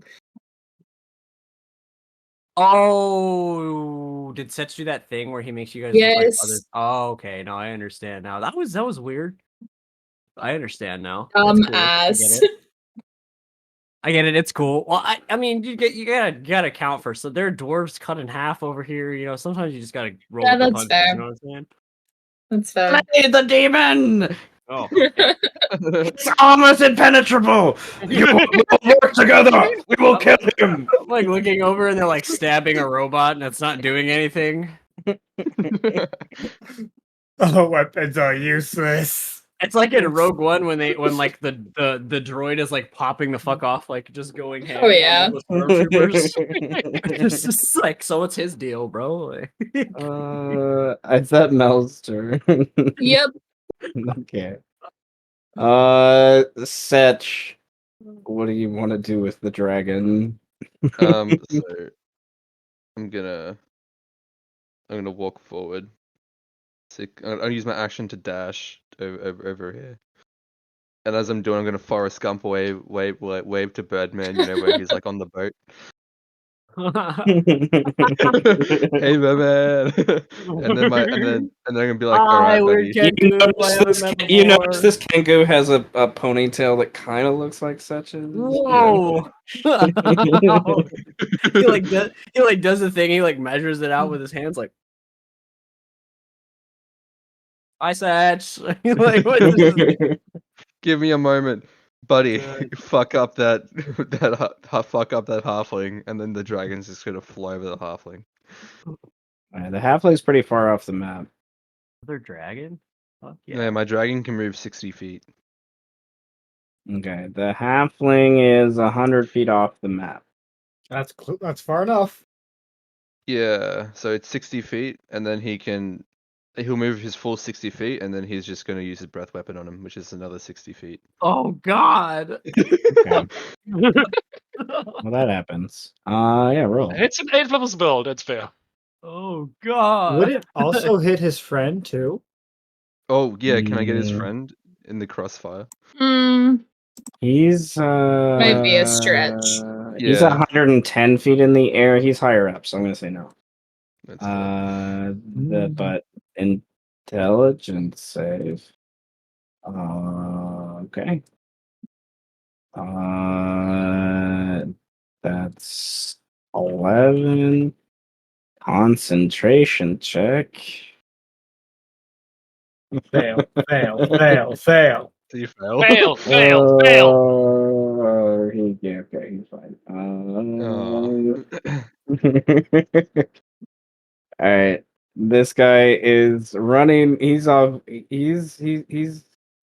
I'm gonna put him over here. He's about 160 feet off the map, just hopping, running, trying to get the fuck away. Other people. Farrum, you have 5 dwarves demanding your blood. What do? You don't have blood, so what do you do? I'm just gonna have to reload the page real quick because my sheet fucked up for some reason. Well, give me 1 second here. I am robot. I don't have blood. You Take idiots. Your mouse and You then go over mongrels. to your little button that says cleave and then cleave them all. Yeah, just Yeah, that's pretty close to what I'm gonna do. Yeah. 4 to 12 damage to everyone. Smite. I look at the dwarf surrounding me with. If he could have facial expressions, it would be sheer annoyance. I'm just gonna do this. Oh God. Oh, this God. You gotta still roll the hit first. Yeah, I realized it. Can you divine strike those? Nope, it's a spell attack, so unfortunately I can't. We're gonna use that first one, the damage being for the dwarf when I hit them. If I hit them, where's my steal and strike? Why isn't that an attack roll? I'm freaking out. Just It should be an attack roll. Now it should work. Boom. And against the dwarf, I get advantage. This one, They're all dwarves. Which dwarf? the reckless one. You heard him, Seth. Against the dwarf, he gets advantage. All of them. He gets advantage against all of them. dwarves are his favorite all enemy. dwarves. He gets advantage. Okay. The reckless being, he makes 45 force damage. Right. He's still standing because he's the leader. No problem, but his friends should fall. Get him. All right. Hopefully. Which one are you hitting? This guy here Tell first. me it's one of those dudes. The that 15 just misses. The 15 just misses. The 22 hits. 22 hits. Then I'm going to go for this guy right here. Oh. For 33. Christ.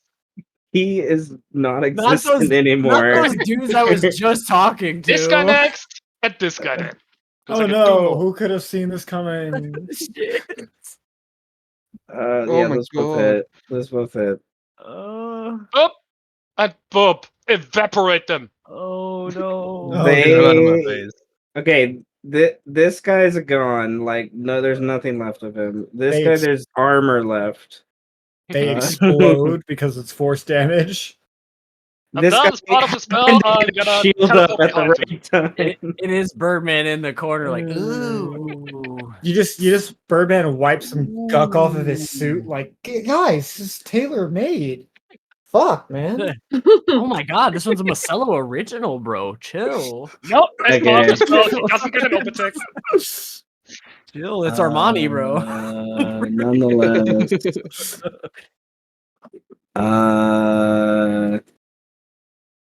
Dude, Okay. Versace on the floor, not Versace with the gore. Fuck, man. Versace with the gore. The halfling just full dashes 120 feet more off the map, just towards the tower of the 11th house. Yeah, my dragon will get to him. And Don't worry. It's coming. this guy is going to do the same.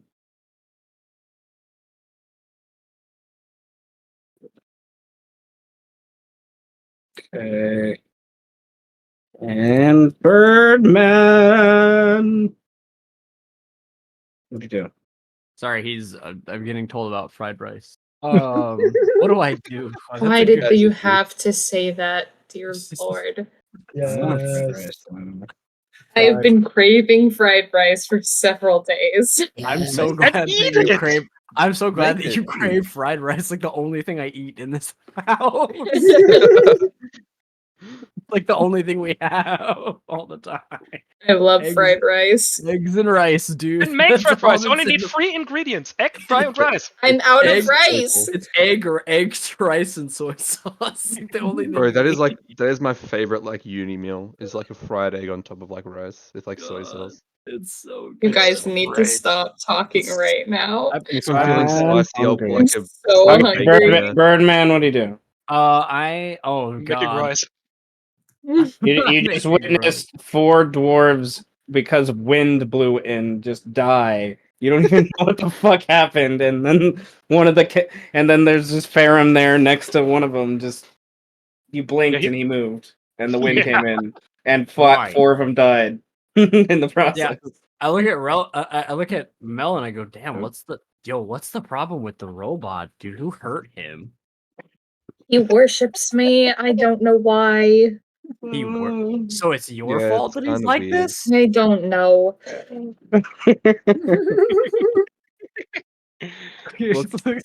So it's your fault that he's like this, just I murderously? didn't do it.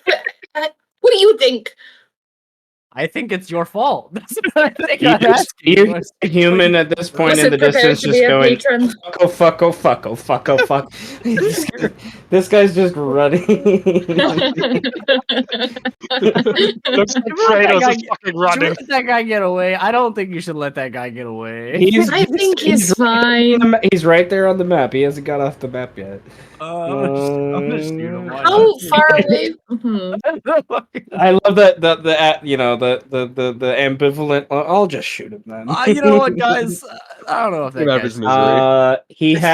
He has taken damage, so you do get colossal my slayer. God. Oh my God. Do I get a sneak attack? You need advantage for that. You need I advantage. do need advantage. You haven't moved, right? Steady. I on. haven't moved. I don't have steady aim. You have an Mm. ability Why? that gives you advantage. That is true. Is it worth it though? No. No, it's not. That hits. An arrow cuts across his shoulder. You just go hear him. Fuck. Everybody's gonna die today. I just shoot him again. It's like, This man has a family, probably. He's trying to zigzag. You hit him. Okay. He takes it, but he's obviously wounded very much by this point. I'm just like, okay, well, he's gone. He made it. He lived. He deserves to live. He's still in your Mm. range too. It's like, yeah, I could, but I'm just like looking up, like, It's so fucked up. It's like, yeah, I'm just gonna wait a little bit, you know. Why am I pro You're like now? fucking- I was no pro. You're like, that's because Seth forgot to take off the marker. Fair. No, you've been prone this whole time. You've been crawling on the ground. Rolling around like a baby. he's been All like these fucking dudes. worming his way. You know what? dodging They fucking need the advantage. Let them have it. Oh, you're dancing. You're fucking It's like- fuck. What was? Alright. Hmm. This one drops his axe as he comes next to you, like scared out of his mind. When he's still walking forward, you can get an opportunity for him if you want. Kill him. Yeah. Thank you very much. Um, Cleave him in two. What? Well, that's Oh my my sword. god! Yeah. Oh my the- god. Jesus. Okay. Most Western shit I've ever seen. I would like a sanity save as you just killed a bunch of dwarves that Unprovoked. were more or less innocent. He loves it. Hey, It's And great. you get a net 20. I love it. He believes what he's doing is 1 correct. point of sanity for doing this. You gained Get sanity. sanity for doing this. You I don't think gained this is right. You committed. This isn't right. You committed a massacre and gained Hey, sanity. I love this city. This is Right. gorgeous. What can I say? Why did we leave? I love this city. Usually involves a lot of death. This shit makes me laugh so hard, dude. The gnolls circle around. This Oh, guy drops to his knees in like he's like gives up. Please. Guys are I flying feel away, so bad for him. running away, trying to get away. How long This is your This ain't dragon over till out? it's over. Okay, we're staying in initiative. That's okay. damn. It ain't Mel's over like- yet. All right, Mel. Sorry, guys. The Binder Lord says Do we're still you, fucking shit do you up. give chase to anyone? This guy's the only one technically on the map. Is the bottom right? How Everyone- far north is that guy off the map? The top one. He's about 70 feet off the ground. And he's 220 feet off the map. He's Okay. almost to the wall. That leaves the keep. He's like next turn. He'll get to Okay. the wall. Here, just go kill us. So here's what's gonna happen. You're gonna dimension door, aren't you? I don't have dimension door. No. Although my speed is currently 60 feet because I ate a person. You So didn't eat a person. You drank their blood. Wouldn't you be slower You because you ate had a a good meal? frog. I drank the blood of a frog, so my I speed is wanna currently I want to say your 60 skin is extra green right now because you just had frog blood. So okay. So I'm going to run and bonus action dash. All right, that's 120 feet. So you were here. All right, so you're 95 feet off the map with it. Since you're a Kenku, your feathers are a little bit green, just tinted.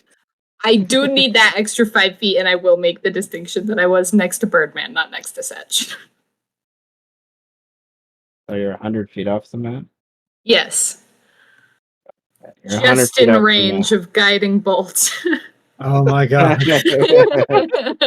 Okay. which I will okay. cast at 5th level. Here's the windup and the pitch. And Oh my it god. breaks past his mage armor. Yeah, it hits. Come on, Sally. Oh. 28 damage. All right, concentration check versus 14 for his Go. fly spell. He's Can still I use an maintained. inspiration to make him reroll? Okay. Sure. I kind of don't It's care all if to this fall guy over dies. again. He might. Yeah. It's Damn it. yeah, it's meant to be. All right. That is Shit. Mel's turn. Yeah, that's my turn. All right, Sech. Can What do you do? my dragon's still going after him? Fuck, my dragon is just fucking. He's hungry. Okay, so your dragon was. I should have done the math a minute ago, but I didn't. Your dragon was. Oh, I did. 60 feet Yeah, off he's the map. 60 feet. Off So the he's map. 100. So he moves 120. So he's now 120 feet. Yeah. Okay. 120 feet off the map. Can I He's- use my action to make him move another 60 feet, or is that like pushing the limit of the spell? If you don't move and don't do anything else, sure. Yeah, fuck yeah, I'll do that. I want my dragon to be on his ass. On his ass. So Oh fuck. right, yeah, he's like 40 feet Sees behind. a vampire Kenku fucking sprinting faster than the speed of light. Yes, your dragon's dragon. now 40 feet behind them. Yeah. Okay. And then he's going to bonus action once again. Fucking breathe on him. 18 damage until that's actually that's not bad rolls. Couple of ones though. That's not bad rolls. Intelligence. Necrotic damage. Oof. Nice. He had exactly 17 HP. And then he As falls 70 feet. He is a named character, so I'm going to roll the dice. He takes an additional 24 damage. Okay, so he doesn't insta die when he hits the ground. But he He'll be falls to insta the dead ground. soon. He falls Oh, to yeah, the ground. My Are we dragon going is to kill another quest giver? yeah, my dragon is gonna nosedive for him because he's hungry. I'm hungry too. He doesn't have a That's- stomach, but he's hungry. Yeah. I love it. Mel is more Shadow hungry. stuff. Hunger It's is like an how- illusion. It's like how my dog will drag people into the underworld when he kills them. Mm. Except this time the dragon just kind of exists and stays there. Alright, this guy continues to run off the map. He's 210 feet off the map on the ground. The dragon is like right behind him. Wait. No, he wouldn't be in the same area. So he just above him, like 40 feet behind him, there's just a plump on the ground from the falling halfling. Oh, goodness Is that gracious. guy within 120 feet of Mel? He's 110 feet away from you. Okay. God. Where he currently is. You have no shame. Farrum, this dwarf falls to the ground, just defeated. His battle axe, like partially in one hand, not even really. His head down, and he mumbles in Dwarvish at the start of your turn. I don't know if you speak Dwarvish. Let's see. Do I? Unsurprisingly, not. No. Okay. Well, he mumbles something in Dwarvish, and what do you do? Well, he's given it up, so I'm gonna ignore him and dimension door again. After him, do I go? What about this fella here? Okay. He's gonna In Dwarvish Viking fashion, as you walk away in common, he says, "Don't you fucking walk away from My me! dimension door. Where the fuck did he go?" What are you doing with your dimension door? me and Sech are just standing there like, huh? Hey, bro, this dude has no chill. Chill the fuck out, man. Yeah, dude, shut the fuck up. Where are you dimensioning door? I'm half considering if I'm pile driving another guy, but then I might die. Do it for the lols. Oh, fuck it, we ball! Yes! we let the man cook. So what are you doing? This guy right here. But this time right above him and just pile drive him into the ground. Oh god. All right. So that should be 11d6. Oh my god. I'm gonna give him a dex save to get out of the way. Uh-huh. Of course, he doesn't pass. Nice. And then Okay, very much. I'm about to make some frog soup. The special ingredient. The ground. Oh my god. Better Shit. RKO this dude into No, oblivion. poor boy. God. I'm the sauce boss. And He tonight is the sauce boss. Alright, I have 41 HP and about 100 of those were self-inflicted.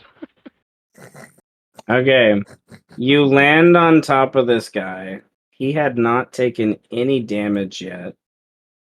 He coughs up blood and says, "I thought you worked for Orcafor."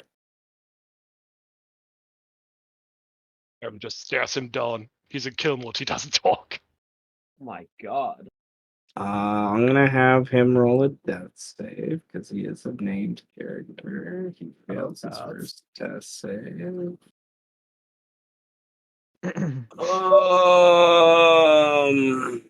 Oh no. know. If creatures are in death save mode and then I bite them, do they still become nulls or? They're not dead. Yeah, they're not dead yet. Yeah. Okay. And you'd auto crit too.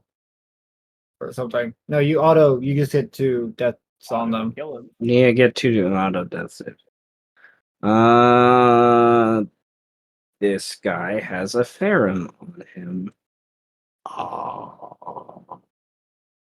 And Farrum doesn't respond with anything intelligible, so This is where he casts Dimension Door and teleports both of them 500 feet in the air. On top of a plane? Yes. On top of an airship that it happens to be passing by. Well, gotta be a willing creature. So.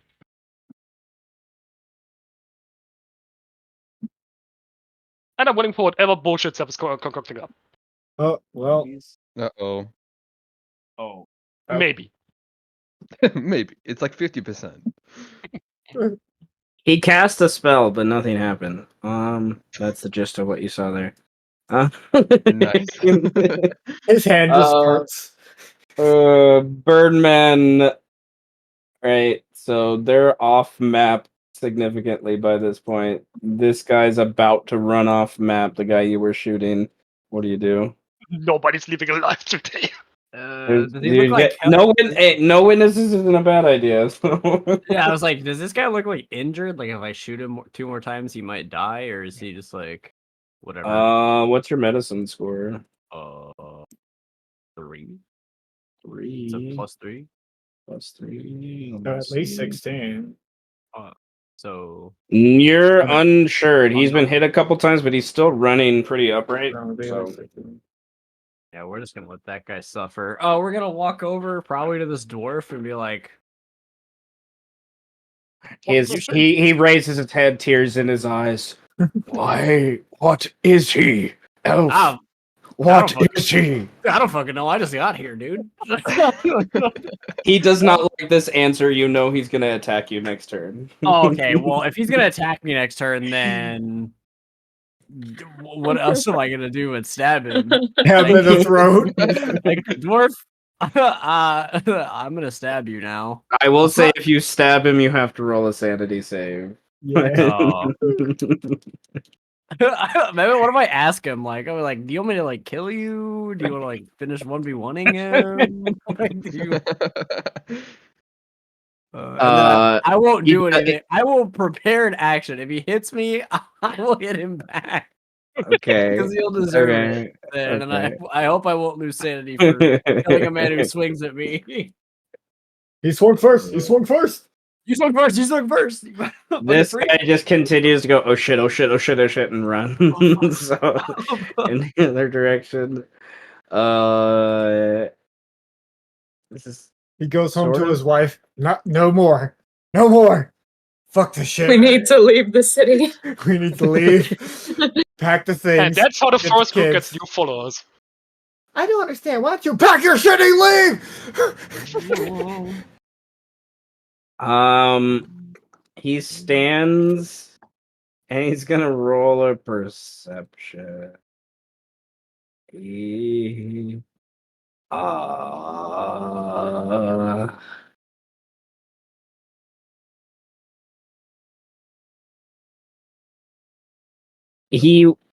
oh yeah, we're gonna do it that way.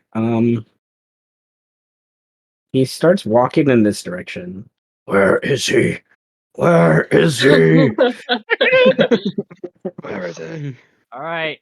I hope you have fun with whatever you're. I hope you find him. Where is I hope he doesn't cut you up like the rest of your friends. The nulls are merry-go-rounding. Okay, when you say that, he is gonna use a bonus action to throw his axe at you. All right. Oh, what a bitch. Okay. Because you brought up the friends, and it should be disadvantaged because it's an improvised weapon. It's not a thrown weapon, so it's a 9. And he just turns his back after he does not even carry, and you can shoot him with your ready action if you want. Yep. I'm gonna use inspiration to get advantage. Oh my god. That guy, man. extra kill. Yes, that hits.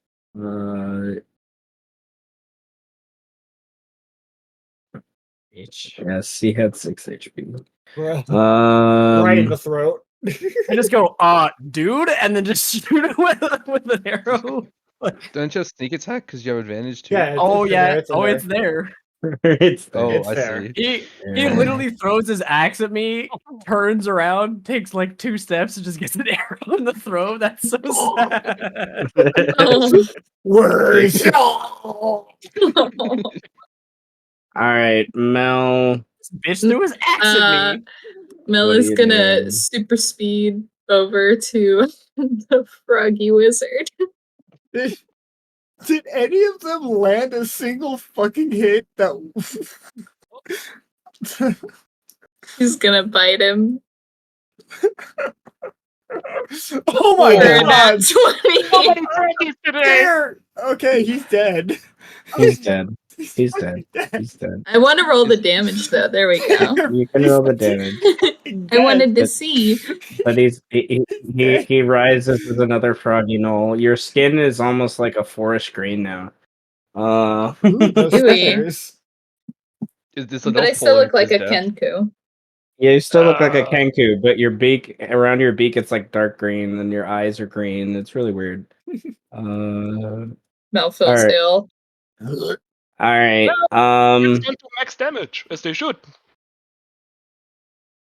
So I'm gonna change there's that. the one guy to the south that's running away. Farrum's gonna squash the wizard, I'm pretty sure.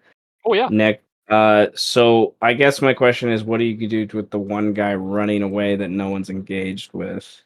He will be able to get another 60 feet off the map this turn, but Sech has a turn before then.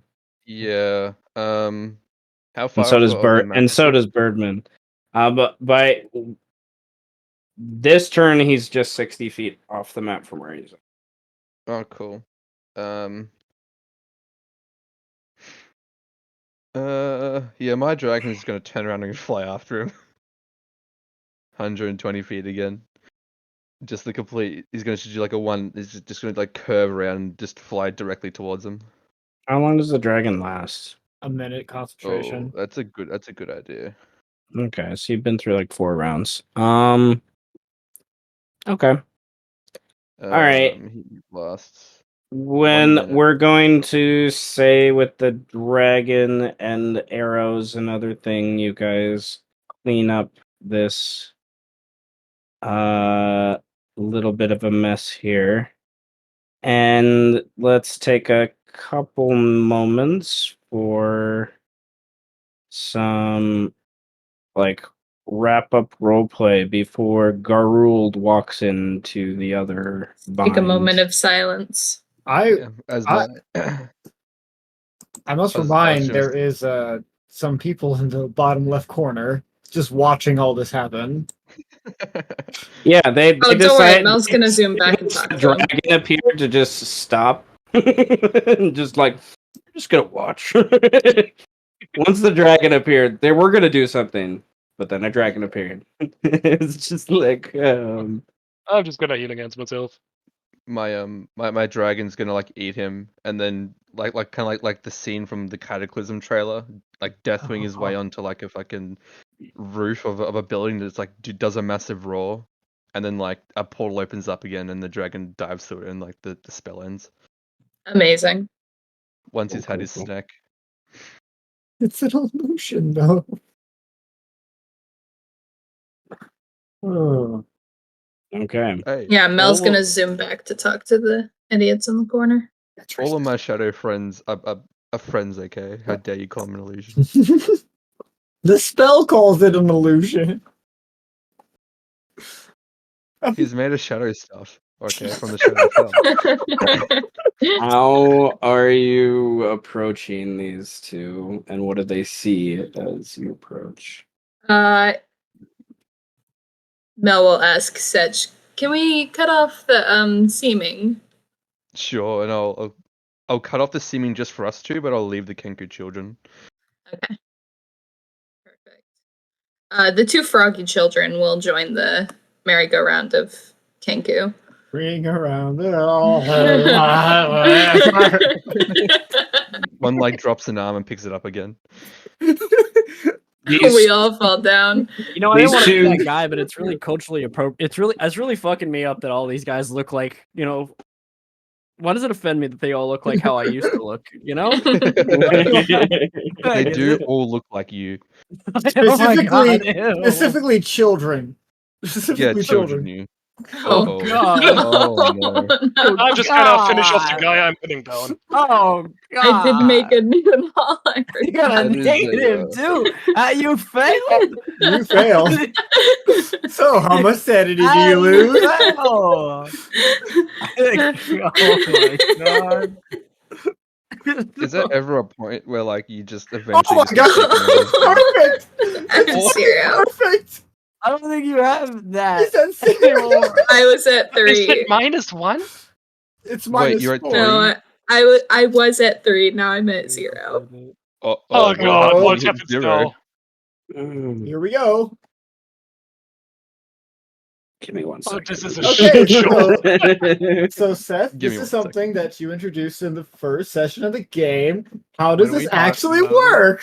Yeah. Oh, it malfunctioned whenever I made my sanity score 0. It I doesn't think you know how to mean- do the modifier anymore. It's I like, think you mean malfunction. Oh yeah.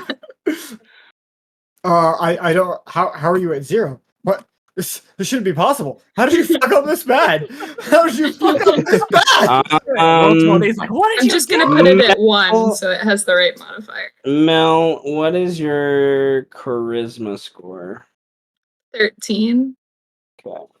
Oh no. Mel,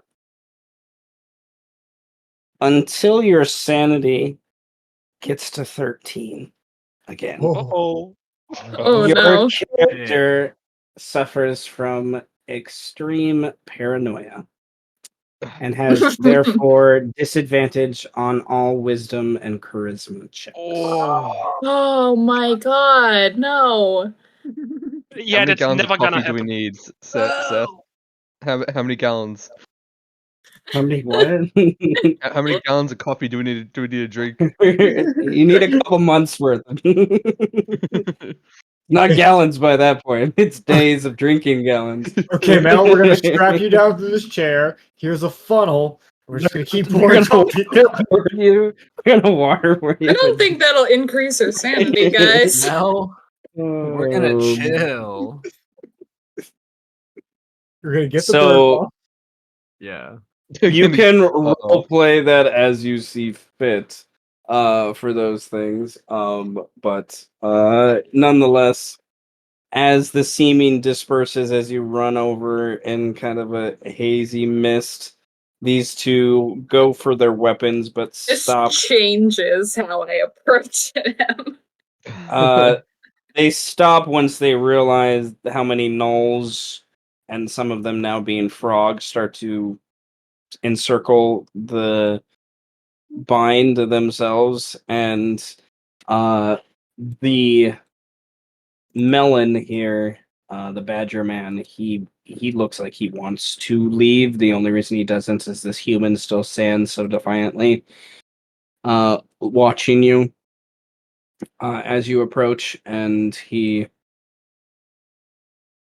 just looks you up and down with curiosity and a little bit of disgust, but also like acceptance and pride in a way. Like he sees something that he admires at the same time, and Oh, that's about to change. and he waits for you to get close enough to speak. Oh, What are you doing near the bind?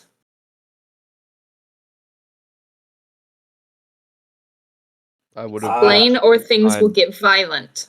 would have walked behind Mel when she walks up to them. There's a Kenku that joins her. If I see Seth walk we don't away, I'm think like, wait, anymore. where are you going? No. Setch dropped seeming on Yeah, Mel we- and we- Setch. Okay, Not on the Knolls So, though. They're still Birdmen. but there's two frogs that like they're in. Okay. Yeah. Yeah, there. The guy situates his belt loop where he has a gorgeous looking war pick hanging off, and he clears his throat. I am a god butcher. We go where we will in the keep. You should know this. And he seems to like slowly kind of recognize you from before. Like you've been involved in multiple of the skirmishes in the last couple of weeks. So And seems... being a god butcher, did you not feel the need to protect my bind? We were sorry, on. What did you say? He stops himself too when Birdman says that, as it takes him about that long to register what you said too, and he's just like, hold on. Say that shit again. Your bind. I'm sorry. I know all of the lords. Clearly not. And he The nods. matron mother of the 12th house is dead and gone.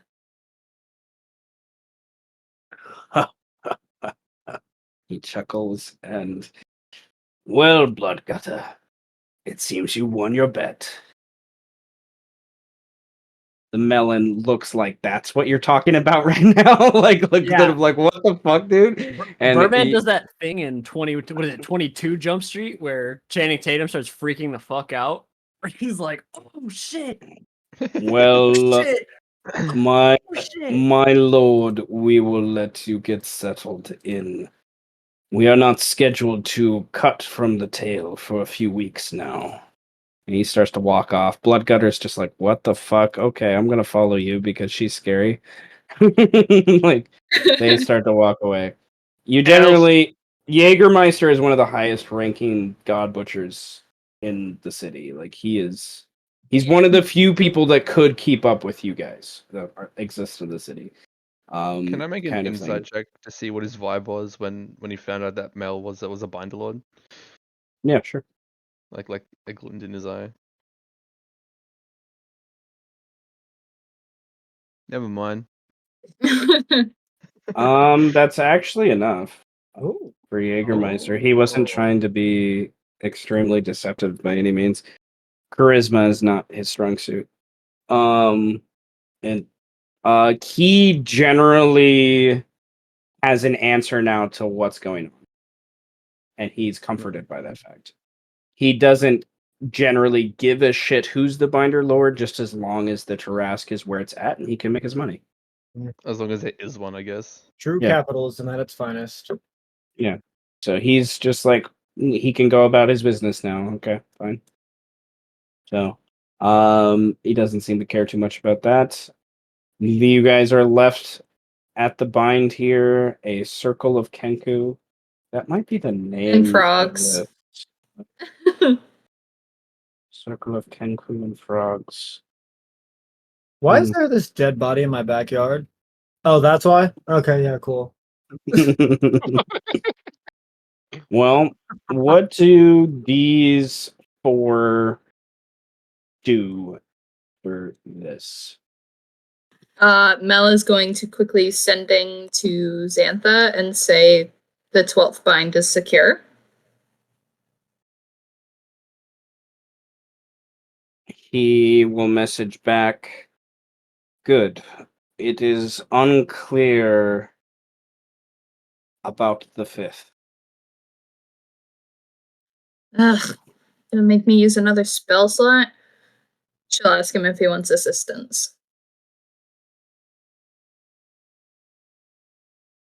I sent one of my best. She has yet to report.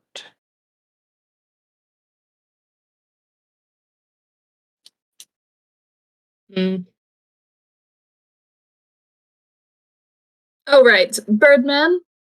Oh shit! Oh, I'm the binder lord Elf, of the freaking 12th out. house. Elf.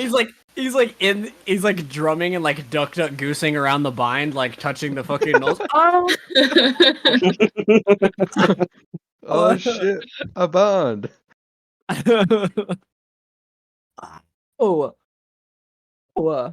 What? You say Birdman, you're like, what? What's up? What's happening? Yeah, I'm the Binder Lord now. Oh, he runs back around the circle again. Oh, wait, what? You've been away for a bit. Yeah, I can see that. Wait, if you're the Binder Lord, I don't know where I'm going with this. You're a fucking Binder Lord. You're like, he's like, that's so sick. Wait, no, wait, that's bad. Wait, is it bad? Mel is looking at Birdman very suspiciously. He's like thinking about it, like, because he's been talking to a bunch of people, and some of those people have been other Binder Lords who have no idea what the fuck is going on. Yeah, that would explain why nobody knows what the hell is going on in this city. Why are you back? I'm back because I saw some crazy shit. And it was my duty to fix said crazy shit. so you're So I'm here to here. fix the city. Well, yeah. And apparently now you need a really good lawyer because you are capital F fucked. She like takes a step back. What exactly made you come back, Birdman? Well, I saw. Okay, do you want the long version or do you want the TLDR of it? Because I can give you. I don't like both that of them. Seth just popped up the initiative. Oh no! Why does a part of me feel like that was actually Mel making the initiative? Like, what exactly brought you back? Turn order pops up like, Yeah. Boss battle! Well, it looks like this is gonna be a recurring theme here. Why? I didn't do anything to you, Mel. I did nothing to you this time. Comes back, he's like, well, so do you want the long version or the short version? Because, Did you come back to interfere with what I'm doing? what the hell are you talking about? I didn't even know you were a Binder Lord, dude. This is huge news. This is great. Well, it's not great. This actually sucks. It sucks for you. It's great for us. It sucks for you. How is that? Well, how did you come about? And like gestures towards this whole thing. Like, Gestures broadly. how did you do you? How did you do that? The former Binder Lord's soul was trapped in a soul cage. I sent her several times, promised to bring her back to life in exchange for doing a ritual to transfer the power to me. So let me get this straight. You talked to the soul of who I'm going to assume is that bitch, the matron mother. Yes. And she said, yeah, sure, you can be the Binder Lord if you bring me back to life. In layman's terms. Sick. It like, looks like your thing, and he's like looking at it around, and it's like, that's pretty cool. Did she have any physical proof? Was there a hearing? Was there a hearing? Oh well, yeah. Once there's a new bind, don't we need isn't there isn't there like a ceremony that goes with this stuff? Like they're all. Oh yeah, we did the ceremony through sending. Oh, wait. When you say we did the ceremony via sending, me and her. Birdman as attorney knows that they must have skipped the step where it was public. Yeah. You skipped. Okay. No. It's cool. It's just in secret. No. No. I get that. See, and that I feel like that's the problem. But okay.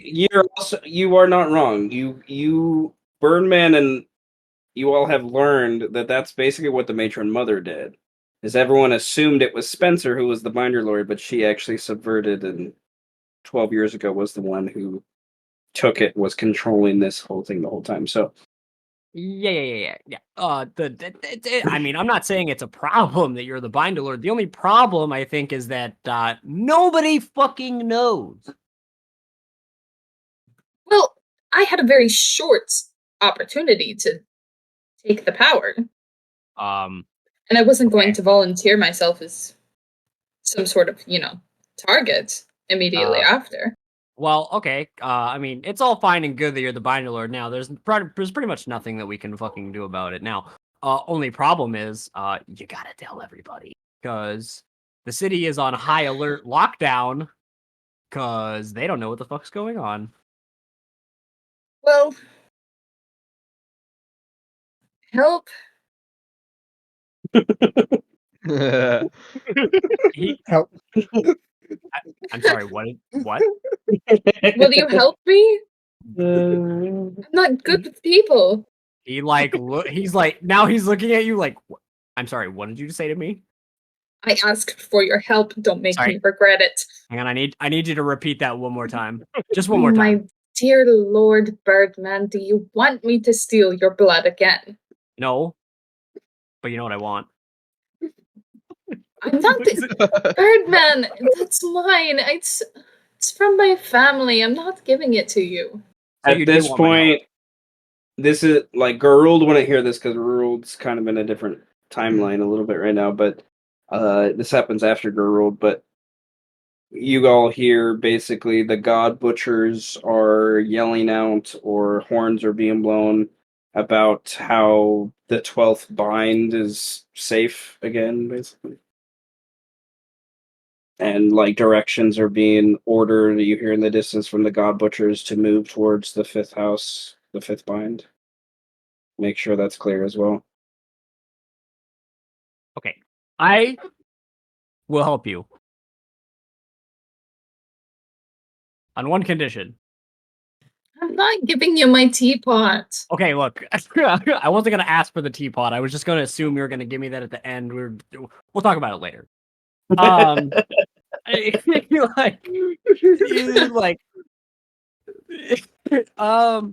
Look, I don't, you should probably stop making these. And he looks at my one children of the that he's been. Oh yeah. I would refrain, maybe in the immediate interim, refrain from making any other. Why? What?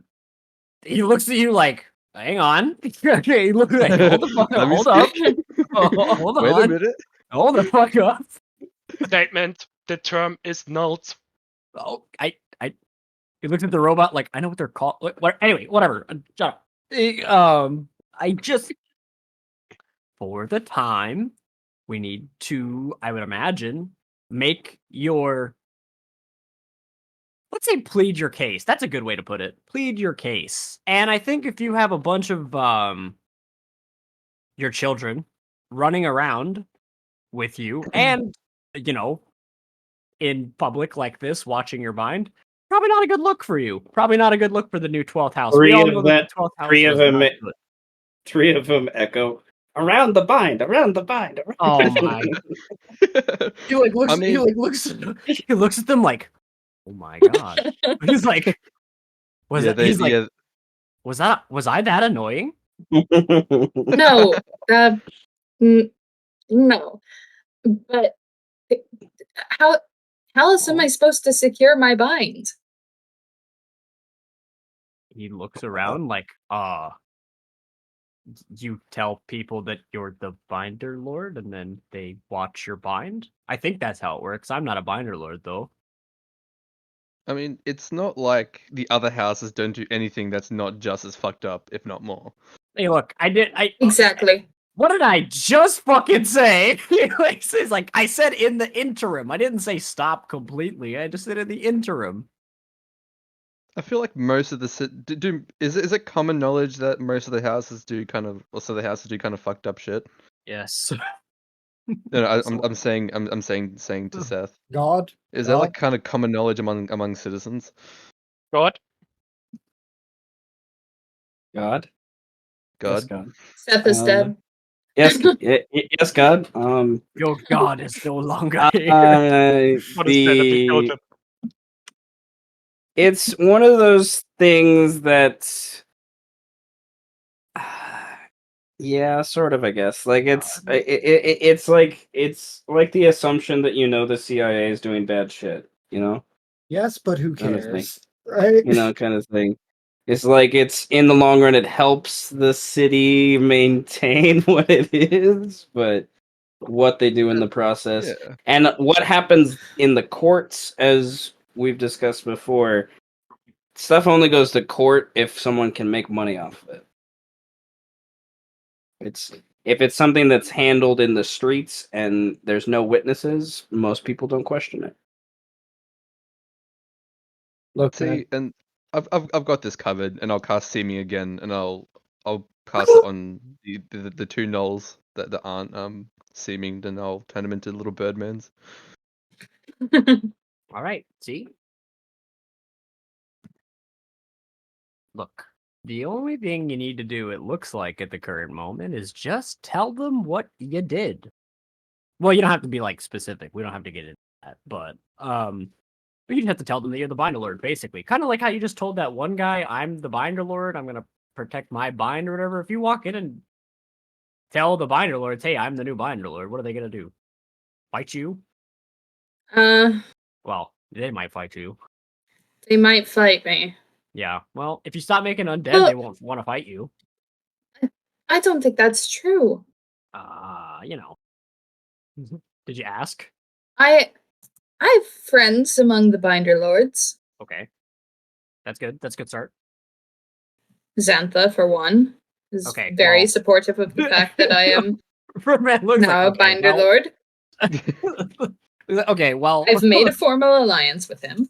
okay, well, that's fucking. Okay, that's one person that you can choose, but okay, fine, it's good. There was 12 options, and it's all good. Fine. Pio and I have a semi understanding. Oh yeah, I should probably go talk to him. I haven't seen him since I became. Pio is a Oh. problem that we'll solve later. Oh, Yeah. oh my god! You like looks at you guys like, all right. So what's up with the robot? Oh, Honestly, we don't even really know. Oh, I'm kind of his patron, I think. okay. He looks at the robot, Which in Birdman terms means that you give the construct money. Yeah. Like, okay, you look at I look at the robot like, hello, robot. Yes. So what's your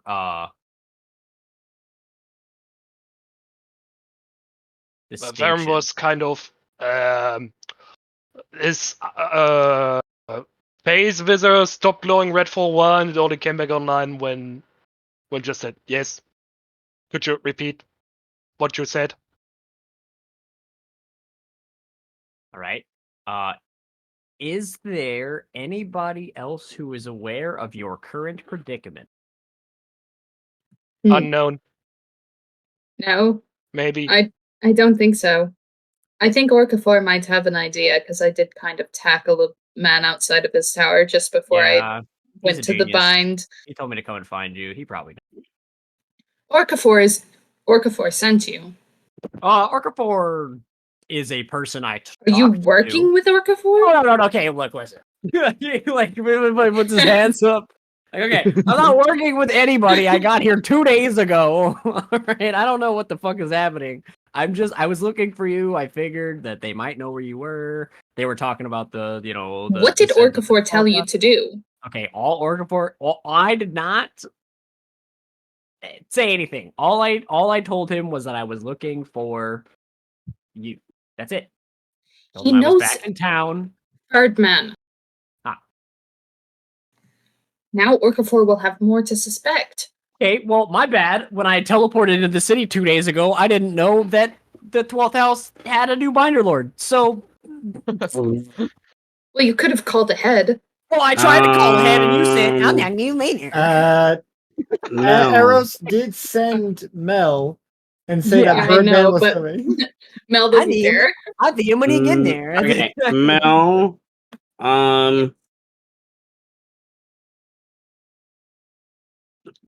How do I word this? I don't like that. I guess the easiest way to do this. I need a wisdom save. Oh no. Oh no. Okay. Well, Is it a spell that's within 60 feet of me? No. Uh-oh. Uh-oh. It's not within 60. It's not within 60 feet of you. Oh. Do I have disadvantage on only checks or saves? It's checks. Okay. Okay. So that happens. I think I know what that is. Yeah, me too. But we wouldn't know. Let's You all guys say it don't on know. 3. 1, 2, 3. Ice cream. I don't Orca know. four. See? a scry spell. Scrying. All of He's you. crying. Nice. It's Pikachu. Charmander. It's Clevery. Fuck. Oh. Okay, well, where is this group going to go? Birdman. Yes. Do you think it would be wise to inform all of the Binder Lords of what has Yes. transpired immediately? Yes. You probably should have done that day one. Because I don't know if I you've been out disagree. in I the think city, it. Mel. I don't know I if you've been haven't. out in the city, Mel. There are like sirens going off and people are barricaded in their homes. Yeah, they're afraid that the Tarrasque is going to wake up. But you and I both know it's not going to happen. He's not. No, he's not. But everybody thinks he is. Well, paranoia is a common problem. I don't. What is paranoia? I don't understand the prerogative of the. Okay. Mel, get an inspiration. No, it's fine. So, what do you think we should do? And yes, I do think we should tell them all because it's the right thing to do. I would like the group to roll an insight check on that question. Should you tell the other Binder Lords about this?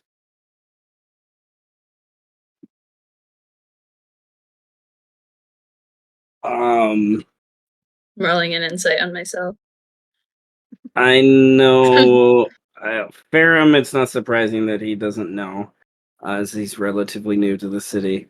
He doesn't know what paranoia is. Yeah. The other three,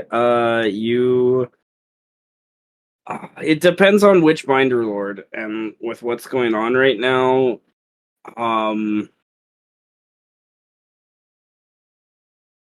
Orca4 will not be happy about this in any way, shape, or form. No. Orca4 already knows. Yes, but he will not be happy. He already has, he already has his buddies. Fine. Yeah, that's true. The first house will not be happy about this just because they were not part of the discussion. They don't really care that Mel would be it. It's a better choice, I guess, in the long run. The second house is going to be angry just because of what you guys did. Like, you guys, they're not, just because of what happened. It's obvious the second house, by what they did here, they thought they should be in charge of this, so they're not going to be very happy about this. The third house, God knows, they're usually keep to themselves most of the time. The fourth house will not give a shit. Anton, the fifth house, will probably not like how this is handled, but probably would prefer to work with Mel than the Drow. The sixth house, they don't really give a fuck. The seventh house is not going to like this in any way, shape, or form. They don't. The way this has been handled. The eighth house, same thing. They're, especially with what's happened to Alucard. It's sounding like nobody's gonna care. They're just mad that they don't know what's happening. Yeah. Pio. Sech knows Pio's gonna be pissed. Pio's gonna be fucking pissed. Like, this is not how this was supposed to go at all. And once Pio finds out that Sech has been involved in this, he's gonna be sending some nasty grabs to let you know. A strongly worded letter A strongly worded Well, letter that said says any of the eyeballs that are watching you, remember that every one out of 5 of them belong to me. It's like kind of thing. Like then yeah. The Xantha, because you've been upfront with him, he'll support it to a point. You know that eventually Xantha's gonna want more than what you've given him. Rexani of the 13th house will not give a fuck. It's just this. He's always thought this protocol shit was a waste of time. Yeah, it might be smart to try and build up Mel's house first before we introduce her as a binder lord. And if any I of the say that out houses see her as a weakness, they will stop on her. Yeah. And then I Birdman have a lot will of say, contacts between the other houses that I can kind of steal from for her. Yes, and in that, I will once again recommend as your personal counselor and your personal lawyer and your friend, stop making undead gnolls. It's not going to help your case any more than it already is. You can keep the ones that you have for now. What if we continue to make gnolls, but on the down low? Well, we if you need an continue- army. I know you need an army, but what are you going to do? Kill a bunch of people to make an army for yourself? People need to be killed. Okay, well, yeah, I know where to find some dregs in the city that that the city won't really miss. Birdman is looking at you like, okay, fine, fuck it, make your army. It's cool. I understand the importance of your army. I'm just saying, in the long run, I don't think it's going to be a good look for you, especially if you're trying to plead your case. I'm an undead. That also won't help you. I'm fully aware of that, but as an undead, I think it might be a good idea to lean into that fact and change the way that the city views undeads. Technically, as an undead, I don't have any rights in this city. Well, no, and that's why everyone is going to be pissed. And so why making a good impression will be the best course of action. Actually, there are a couple people in the city that are undead though. I did meet I met a ghoul child, right? That was like undead, but he was still like pretty good in the head. Yeah. Then recruitment is probably a good idea. Finding people who are like-minded in your affects will probably be a good idea. That is also a very good idea. I would refrain from trying to take contacts from other houses. The binder lords will not like that very much. At least not until you tell them that you are a binder lord yourself. Well, anyway, he's going to be mad anyway. This is not a good place to talk about this, okay? We are in the middle of everywhere. There are dead bodies everywhere. I'm pretty sure the cops are going to be here soon. Cops. Looks at a stopwatch. 100%. If Nova was here today, he'd be showing up with the monster. Yeah, I was gonna say. Yeah. I should also tell you. I'm working with a private detective. It's nothing. Okay, I kind of showed up. A private detective or a cop? It's the two are different. You should know. Are you a narc, Birdman? Are you a narc? I am not a. Okay, look, I just got back. All right, literally, it's been 2 days. I haven't even gone to Gothmarks. I only had time to go get this Muselli suit. You only had time to get a custom bespoke suit. It's not. It was. I had it custom made before, but he had to redo it. Like it's unimportant. Okay, it's all. I think rule 1 of our house of Mel's house is no narcs. Look, the material was on back order. That's unimportant. Look, okay, I'm not a narc. I think I'm not a narc. I might be a narc. What's the detective's name?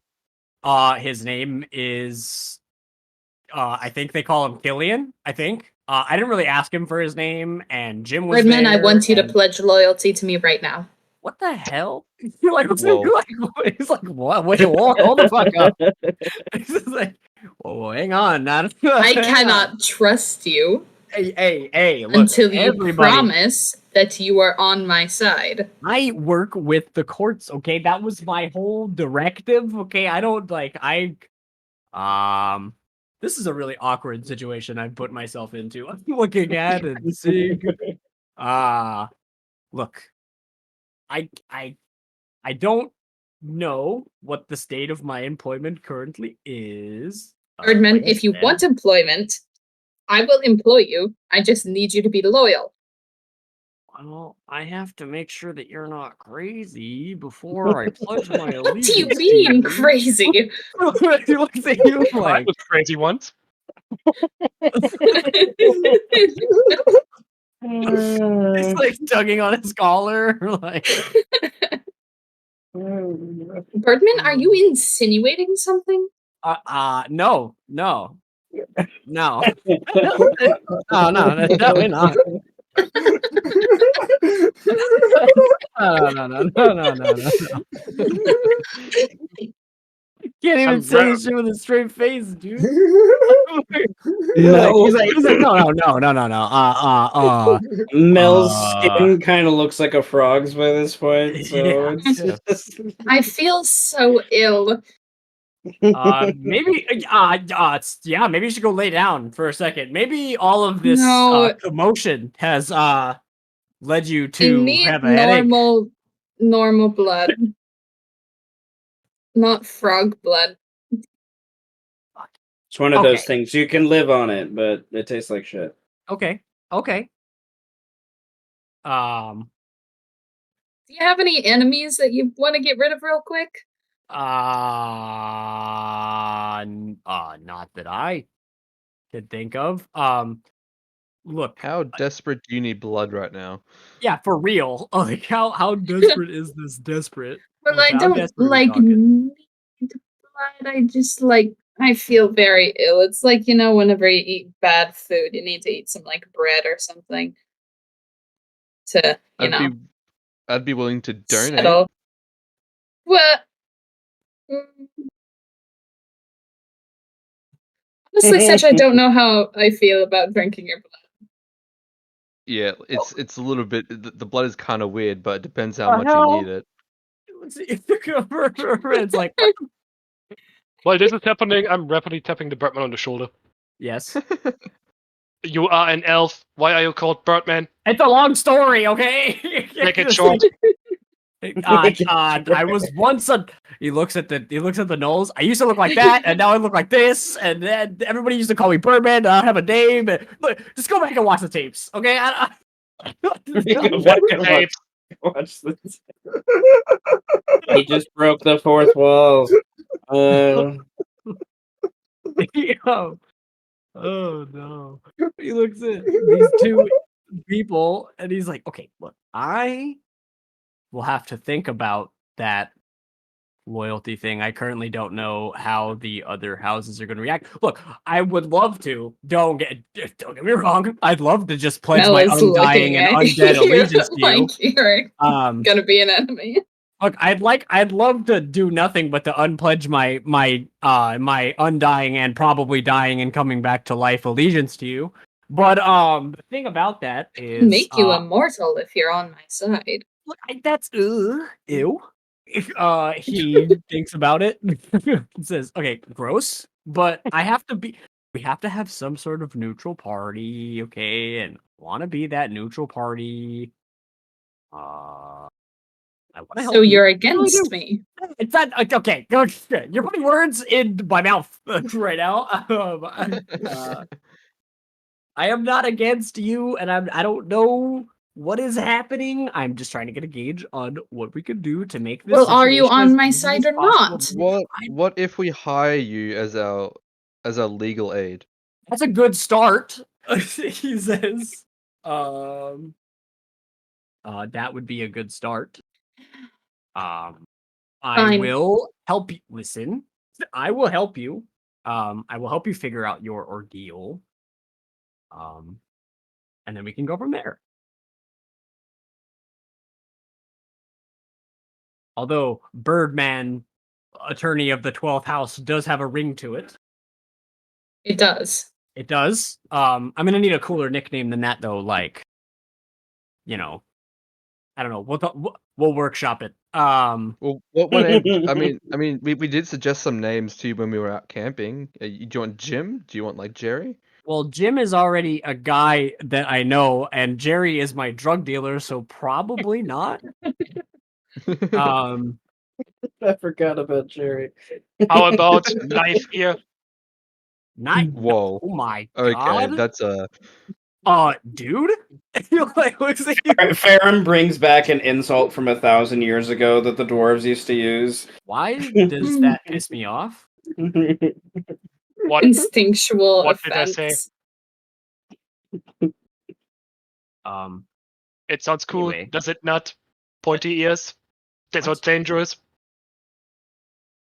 I feel like that was. I don't know. Racially charged. Yeah, it sounds cool, but it also sounds kind of fucked up at the same time. Why? He does have a point. He did ask you why. Yeah, like he kind of does have a point. Damn, he fucking got my ass. I mean, you could call me really whatever you want to call me at the end of the day. Most people just call me Birdman or Fuckface, but you know, it's neither here nor Fuckface. there. I will not have possible future members of my house being referred to in such ways. Well, thank you. I Now appreciate that fuckface has been said 4 times, two of the nulls say fuckface. Fuckface, fuckface. All right, Children. No. I Alright. gave up one group of kids for another more slightly fucked up one. Sort of. Sort of. You're not wrong. I would like to spend a little bit of time with Garulvd now that he's making his way to the 5th seal. So what do you guys do? Where do you go? We still haven't answered that question. Do you guys want to talk about this more in my office? Mayhaps I have to draft a letter. I think we should perhaps go somewhere more discreet. That sounds logical. Okay. Did you have a place in mind of said discreetness? Yes, but you have to promise complete confidentiality. Are you gonna take me to the secret base right now? Real shit. The way you got so close to your mic. Like zooms in because he gets like right in your face, and he's like, "Are you gonna take me to the secret base right now?" Surely you know where it is. Surely the kids told you where that base was. He doesn't. No, He doesn't no. know. They were like, no. They did not say words. They're not narcs. I did Yes. Get him in the house. I did everything. I literally did everything I could to get the information out from them. I swear that they wouldn't. Because the children know what's good for them. Well, anyway. Idiot. Yes, if you are to be a future member of my house, I do believe we can allow you to the secret base. Cool. My lair. No, it's cool. Yeah, it's cool. Yeah, let's go. Yeah. Good. All right. Yeah. Come, children. The lair. A claw. They all start swarming around. I imagine your nulls are now. I just imagine they're the little the claw. I got to all go of the soon. nulls are swarming Birdman, being like, "What is this?" And you turn around to take me to your base, and I like fist bump. She's like, I think you just became the new god. Oh God. Okay, you guys walk out, go kind of southeasterly of the city, eventually climb over a broken part of the wall in the tailstones, and find this little cavern that leads down, and you follow Mel for upwards of an hour. So we about halfway through Garulvd's walk to this point, he would have heard the alarm from the God Butchers, talking about coming to this direction, and you see more people arriving in this direction as you get to this point, Garulvd. And you see various humanoids gathered around the fifth bind. A drow, some Renas, some smaller folk that are zipping around in flight mode rather quickly, all centered around this dragonborn character.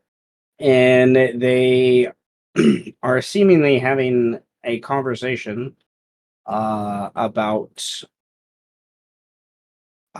what to do next. They've wrapped up some sort of obviously just wrapped up a combat. You can see evidence of like some of the dust thrown around, and some of the people look like they've gotten hit in the face or hole in their side of their head or something, especially this guy over here.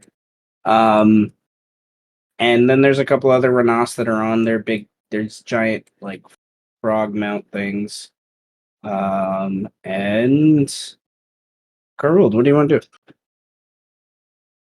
Garulvd would say to Ufiri, So, what am I supposed to do here?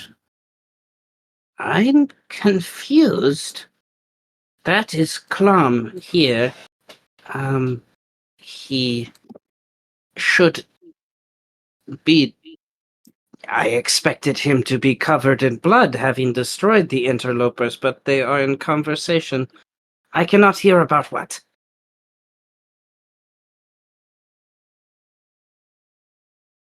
So what? Am I supposed to talk to him?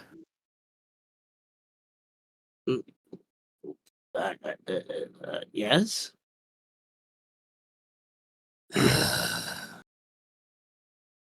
The dagger kind of floats over next to this rock and hides itself as best as it can behind it. Garulvd would approach the conversation occurring. These two Ranas would see relatively quickly. Their frog mounts hop kind of to get in your way. One of them, and does he even speak common? That's a question. Nope.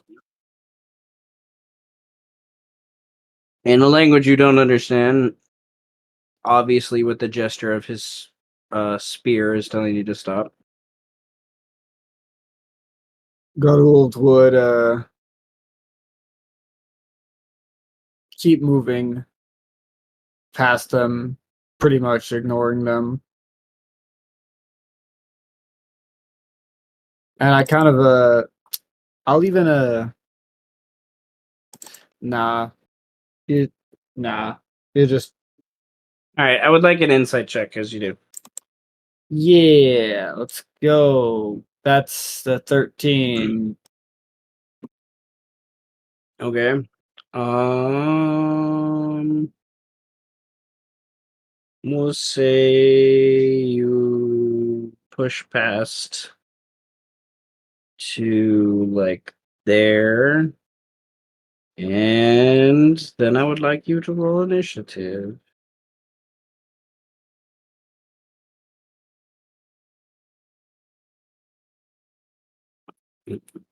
Mm-hmm. All right. What do you do? You got the top of initiative. Is this like they're like they've put their spears like at my throat or something? Like, is this like everyone's? No, you push back, and then there was a yell by the one to the left. which got the attention of everyone that was in conversation over here. And so, not understanding who you are, people are just reacting to you pushing them, aggressively pushing back to them. Then, so if, just to help me understand, so to borrow from L5R, it's not technically combat, but more of an intrigue at the moment, but could turn to combat. Sure. Okay. Then Garulvd would say directly to Chrome. Anton senses a god's Chrome. What's happening?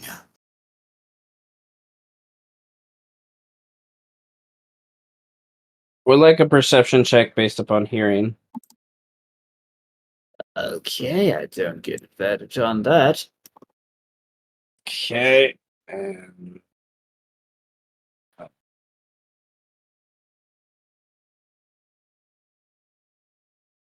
Okay. The warriors of the second house came to aid me when the ninth house attacked. I was thankful for their return. We are simply discussing how we should inform our binder lords of what has happened. But since Anton is here, it has come with you. We can. I will leave with you then. Fine. Can we go then? He nods at that, and he has a gesture towards the drow that's here. This drow is not of the 12th house in any shape. He's very obviously dressed in different colors and whatnot. And Klom just starts to walk and follow you back towards the house. For those things, I would like one more insight check as you turn away. Okay. Come on, +2. Nope. Okay. Oh. And you walk away there, and you do notice. Oh, sorry, stretch came out of nowhere. You do notice there are a pair of bats flying around above you. It's a little odd. But they are. And then Euphebri comes up to Klom and is like, he congratulates him on the battle, and Klom just kind of waves him off, like, thankfully. And you all begin your trek back to the fifth house, which will take a few moments. Klom is very, very quiet. Garulvd, I would like a history check to see. Have you interacted with this Dragonborn before? Maybe. Let me look at what his DC is. You have. Klom is older for Dragonborn, like late 40s. Has traveled up and down the country between here and Droll a few times.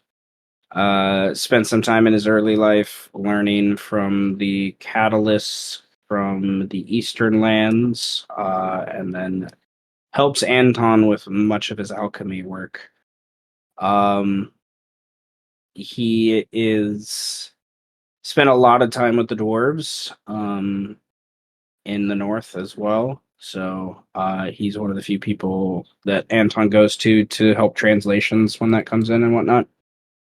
Same with Draconic. Not many people speak Draconic in the city. He's known to be very loquacious and talkative. This guy's very silent today. So he must have been through a ringer with whatever fight happened before you arrived, is the general impression you get with that insight you rolled.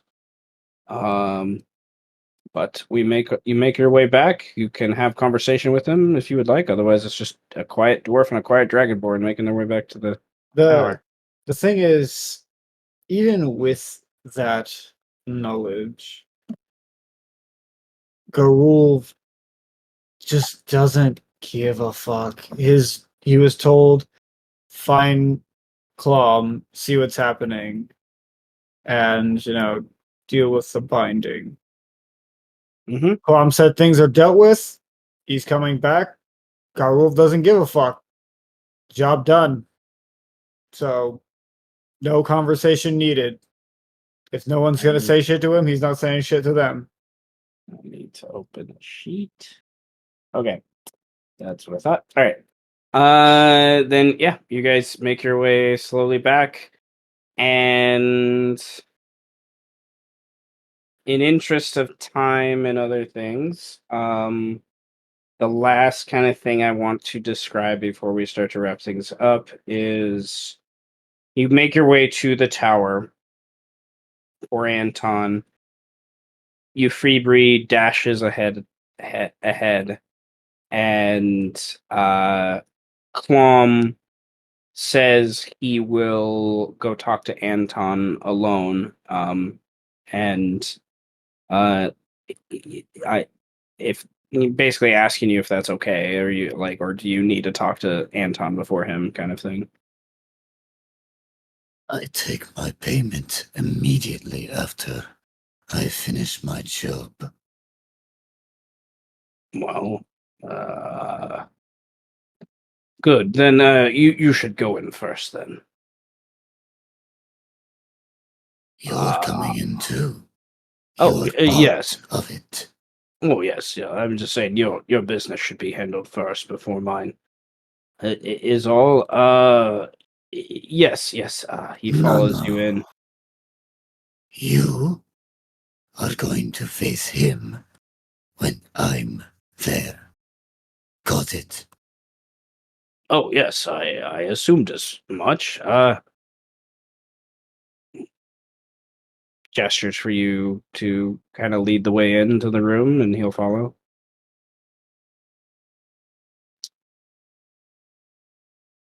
This probably will fail. A 9, but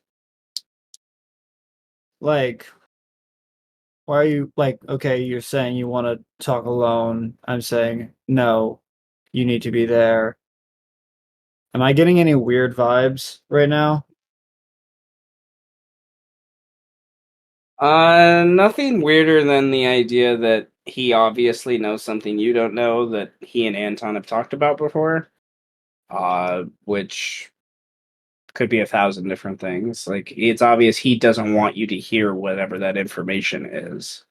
Like, you're an affiliate of the Fifth House. You're technically not a member, sort of, kind of thing. So, okay, then Garulvd would walk in first. he follows you in. Euphebri's already in there, kind of jabber mouthing in Nobish to Anton, who's sitting across the table, in the middle of some sort of alchemic work, processing some sort of potion thing. He's very eager about it. Sees Clom in here, eyes go surprised, sees you, nods in like a thankful kind of thing, and in Dwarvish says to you, please, the shelf on the back left, take your pick as your reward. I have potions of various qualities. Clom, it is good to see you. I am glad you're safe. Yes. It is. Garulvd came in towards the end of it. I was able to find some common ground with the second house. And Anton seems surprised at that and kind of nods. And they kind of talk about, that the Renas came in. There was another group of sorcerers from the ninth house. The Renas were able to use counter spells and things like that in order to stop the ninth house from kind of grabbing hold of what's going on. and he, gave them a couple of his potions as a thank you, and that's when Garulvd arrived, and yeah, Garulvd. God, this is such because I want to know, but Garulvd just doesn't give a fuck. Garulvd, yeah, okay, yeah. You could roll another insight check for the story he tells. I'll just just passively being okay. Just he's just listening, and it's one of those things where it's like, where you're hearing a conversation and you don't actually give a fuck, but you're still paying attention anyway. Yeah. It's just that. Yeah. The only thing that's off to you about his story is you saw no evidence of the ninth house there. You only saw second house members. That's the only thing that is odd to you. And then there was those two bats. You don't know exactly what that means, but there were two obvious bats, and there were just two of them just flying around above as you were there. So, he's not telling the full story. You know that much. This is, and why wouldn't he tell the full story to Anton is the other weird thing. With supposedly how close he is to Anton and everything, this should be very detailed, and he's obviously jumping things, and Anton is just waving it off, obviously just thankful that this is solved and everything. Anton hasn't picked up on any of this yet at all. What? Okay, first, what potions are on this shelf?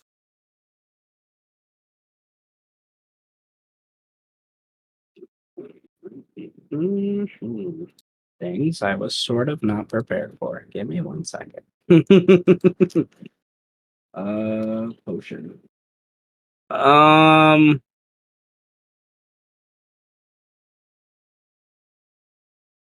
Yeah. I imagine they're labeled in some way, shape, or form because it is Anton. There is a. I don't even know what that is. It's not that one. Okay. There is an obvious healing spell, like a big kind of very bright. The liquid's very bright in it. A lot of energy comes from it. It says S healing, so supreme healing. There is a invisibility potion. There's a flying potion. There's an invulnerability potion. There's a frost giant strength potion. There's a resistance potions, at least 5 different kinds. You see radiant, you see lightning, you see poison, you see thunder. There's and then there's various other smaller healing potions that are kind of brushed off to the side, more like just regular healing potions. And yeah. Okay. Garulvd is going to take both the invulnerability potion and the frost giant potion. Does Anton notice that he's taking more than one?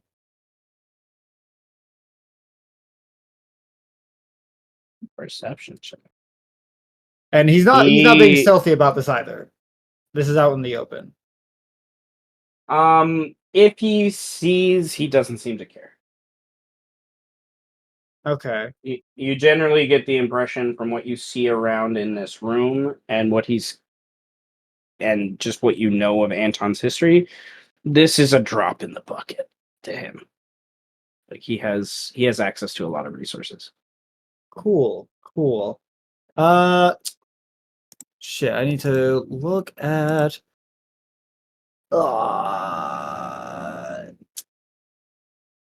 Damn. Really wish I had 4 inspiration. Fuck. Because that would be really fun. It'd be really funny. Do you want 2? Huh? Do you want 2? I only need 1. Take 1. Okay. With 4 inspiration, can we say there's a potion? Well, not a potion, but a very, very deadly poison vial that's also there. Who are you trying to get? Just, something that will cause immense amount of pain. Insurance. Okay. Who are you trying to get? Do you wanna? Okay, I guess. How do I word this?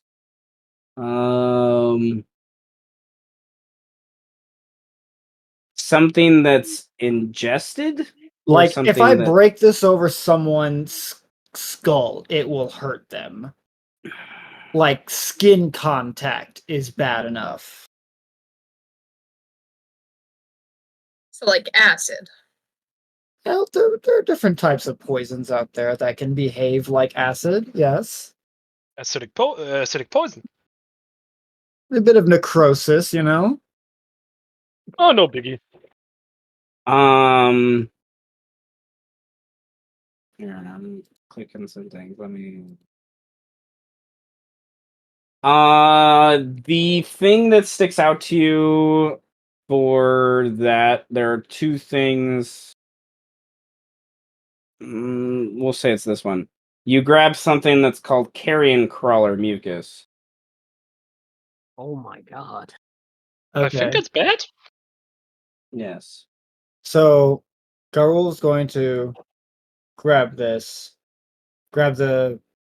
carrion crawler mucus, and is going to casually walk up behind Clom and is going to smash it straight over Clom's head. Oh. What type? I would like. I'll give you advantage. I would like a unarmed attack. Okay. He doesn't have a shield out, so just versus his basic AC. See if he sees it coming before you slack it on. That will be a 23. Okay, his AC was 17. So, okay, you slap on the thing. He is going to roll the save. Ouch. Hmm.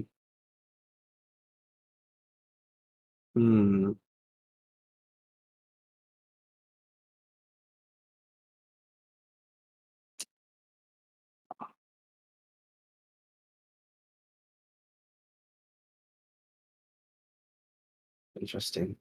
I'm gonna say he automatically fails the save because you spent inspiration on it.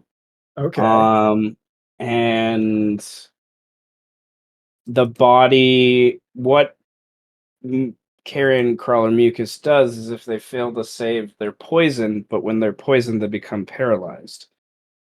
So he like freezes and falls to the one side. Anton is just reacting with what the heck is going on. And I need to read one ability real quick.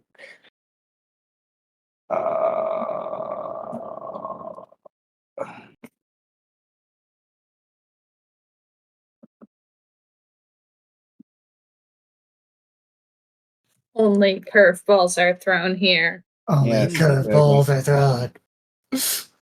That's the way we like it. We don't save Okay. inspiration in this bitch.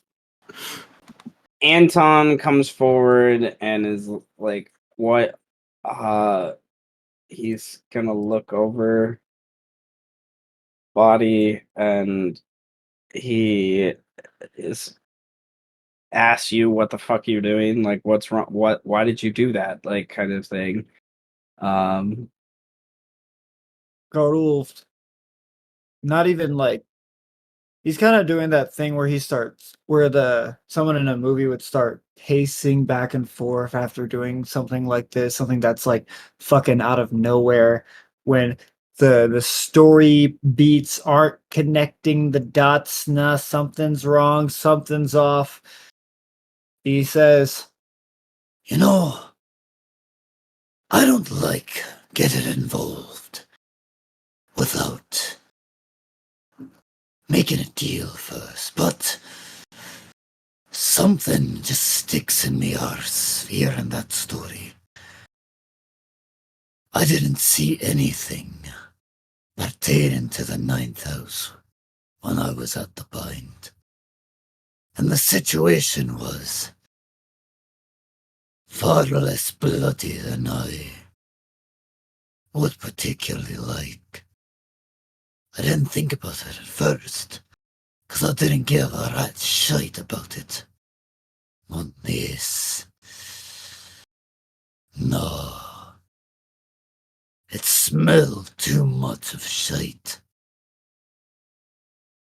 So, you're gonna have some options here, Clom.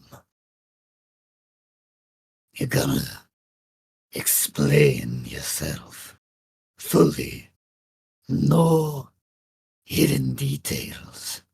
And I will be present. And if you tell one more feckin' lie, I'll show you something that you'll never forget. And that's the honest truth.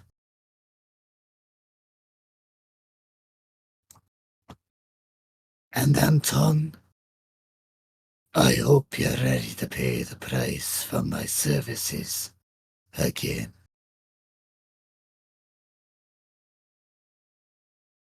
Anton looks at you with disbelief, goes over to Clom's body, frozen by the mucus that's kind of glopped over his back of his neck.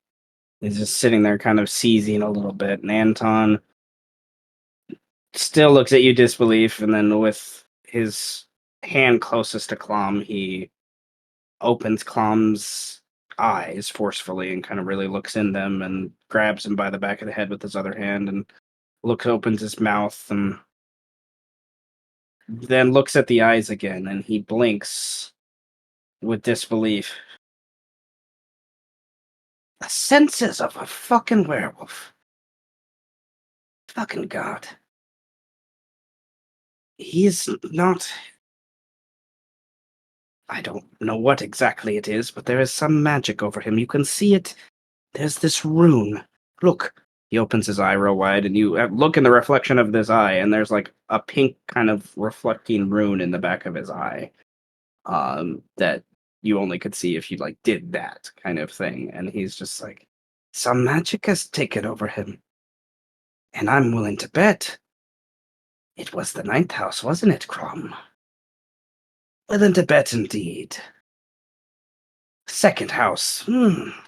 They don't usually mess around with these sort of things. Usually looking at means to disrupt natures, if manipulate the waters. Not the minds of those. Do bats factor into this ninth house hypothesis you got? Do you know what a vampire is, my werewolf friend? Oh, I've heard of them.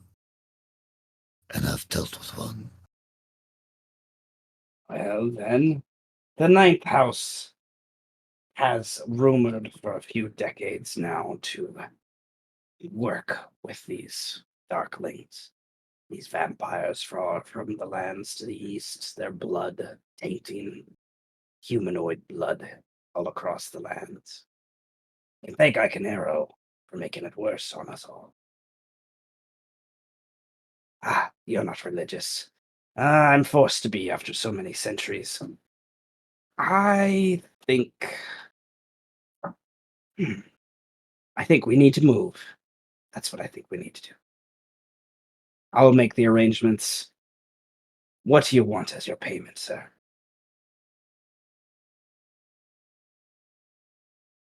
Payment.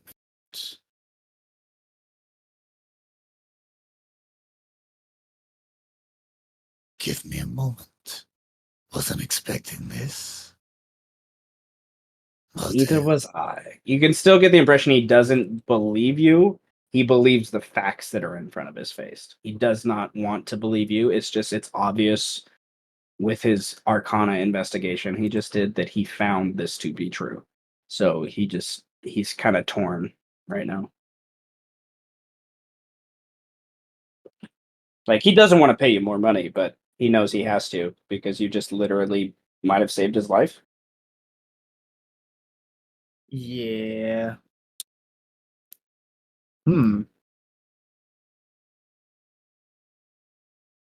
Oh, I know what he can pay for. Oh, I have the idea in mind, actually, yeah. Just like that. It's a thought I've been thinking of before. It just came back into my head. Actually, there is something you might be able to get your hands on for me. A very particular magical tattoo that I've been wanting. And it won't be cheap.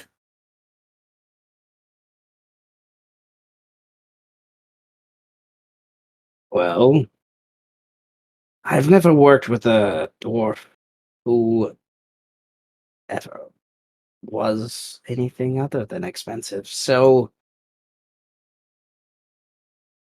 I know of a decent tattoo artist in town. Perhaps we can make an arrangement. Take that piece of paper on the counter there, write down the specifications of your tattoo, and I'm sure it will take some time.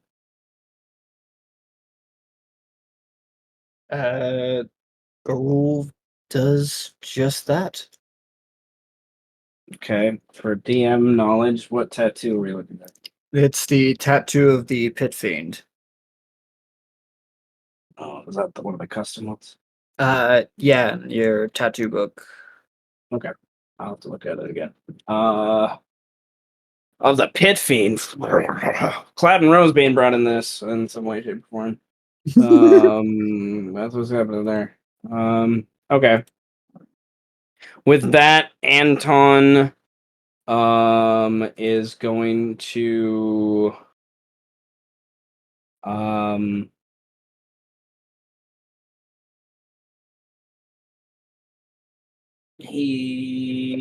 sorry, hold on, my dad just came over. Hold on 1 second. Oh boy. Oh boy. Oh boy, oh boy, oh boy. We finding things. Shit's gonna get fucky wucky.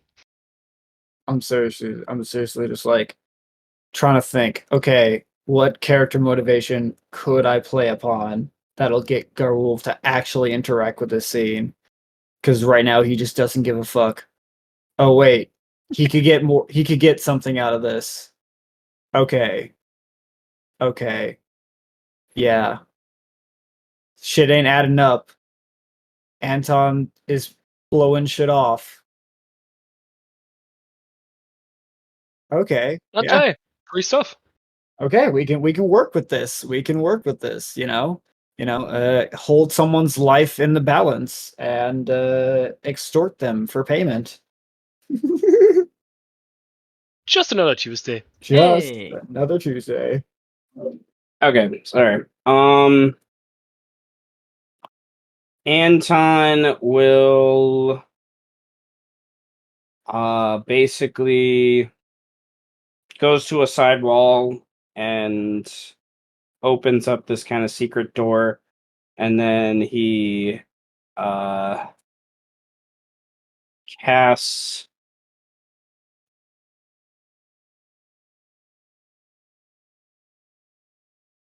Yeah. Okay. He casts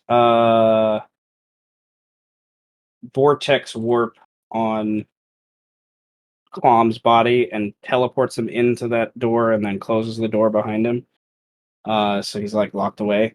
And I will need more time to understand exactly what spell is under the effect. And then he looks at the piece of paper with the description of the tattoo, looks at the dwarf with this weird curiosity of like, this is not what he expected you to ask for in any way, shape, or form. Demon, devil blood, I see. Interesting. It'll be hard to come by, but I will do my best. And we will wrap up with that, I guess, with you kind of leaving his room, him going to one of the message stones in his room, and obviously, quote unquote, making a call to some tattoo artist. And I need to make a tattoo artist now. And So sick. not exactly how I thought this was gonna go.